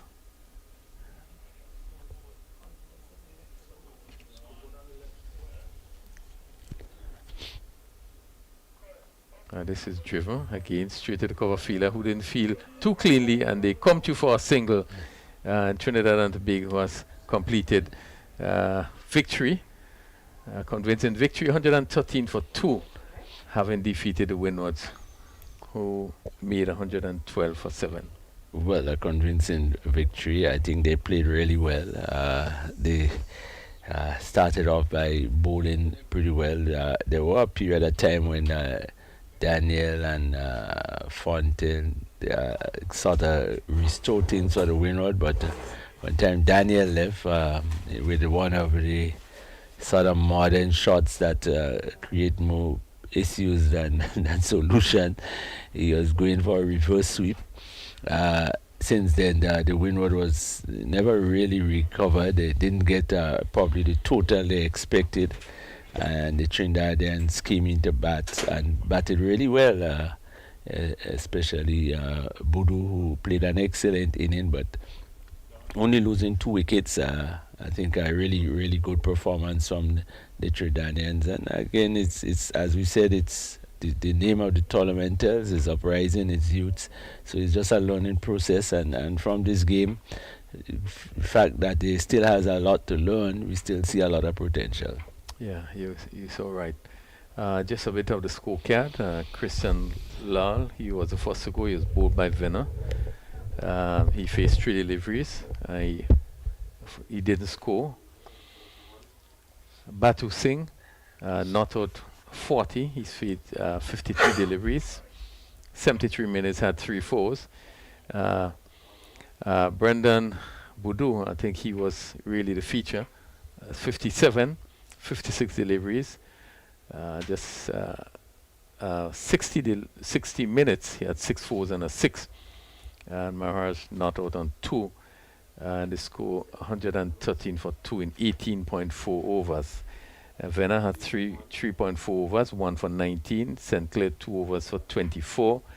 Alexander 4 overs, none for 13. I think he, as we say, looked probably the best of the bowlers. Fontenelle had 1 over for 13. Edwards 4 overs, none for 19. Button 3 overs, none for 13. Douglas, and he picked up 1 wicket for 12 runs at Trinidad and Tobago, 113 for 2. And must feel pleased of the performance they did today. I thought they batted, you can see that they batted with a plan. They went out and batted well. Certainly, Ali, they deserve victory. Yeah, they played well, but a nice picture is being taken there that the Trinidad team is taking a photo with Devon Smith, and you can see all the parents very anxious to have that photo. Again, nice camaraderie between the teams. Yeah, they really played well. I think it's a really good performance. Of course, the weather is there, is in its glory now. The sun is out, and a good opportunity to see the talent and the future we have in West Indies cricket. And at this age level, it always looks good. The question is what happens from here. And I think one of the better performances we have seen based on the game so far, but it's early still, but it tells you that probably they have been preparing for a while. They show a lot of maturity, some pretty good shots, and really a pretty high standard at that age. Yeah, and you made an interesting point in that it seems as though they have been preparing for a while. Preparation is so important.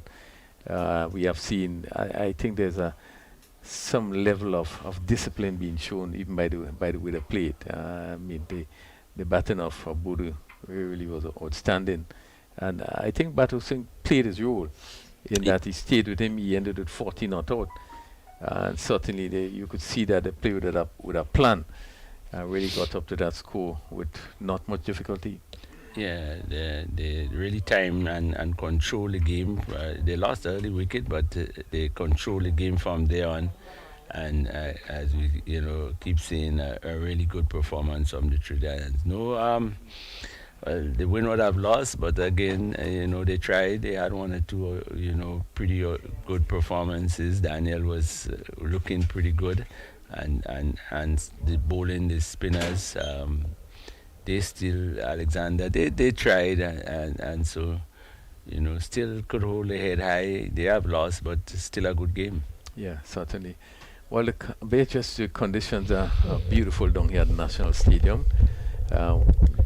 Beautiful sunshine. The pitch continues to play well. We have just concluded the first match of the day. Now we wait. We have the second game to start at 2 p.m.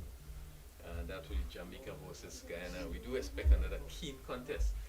We invite you to join us later on this afternoon, maybe just about 1:45, as we prepare for the second game of the day, Jamaica versus Guyana. On Finland, see you just about 1:45.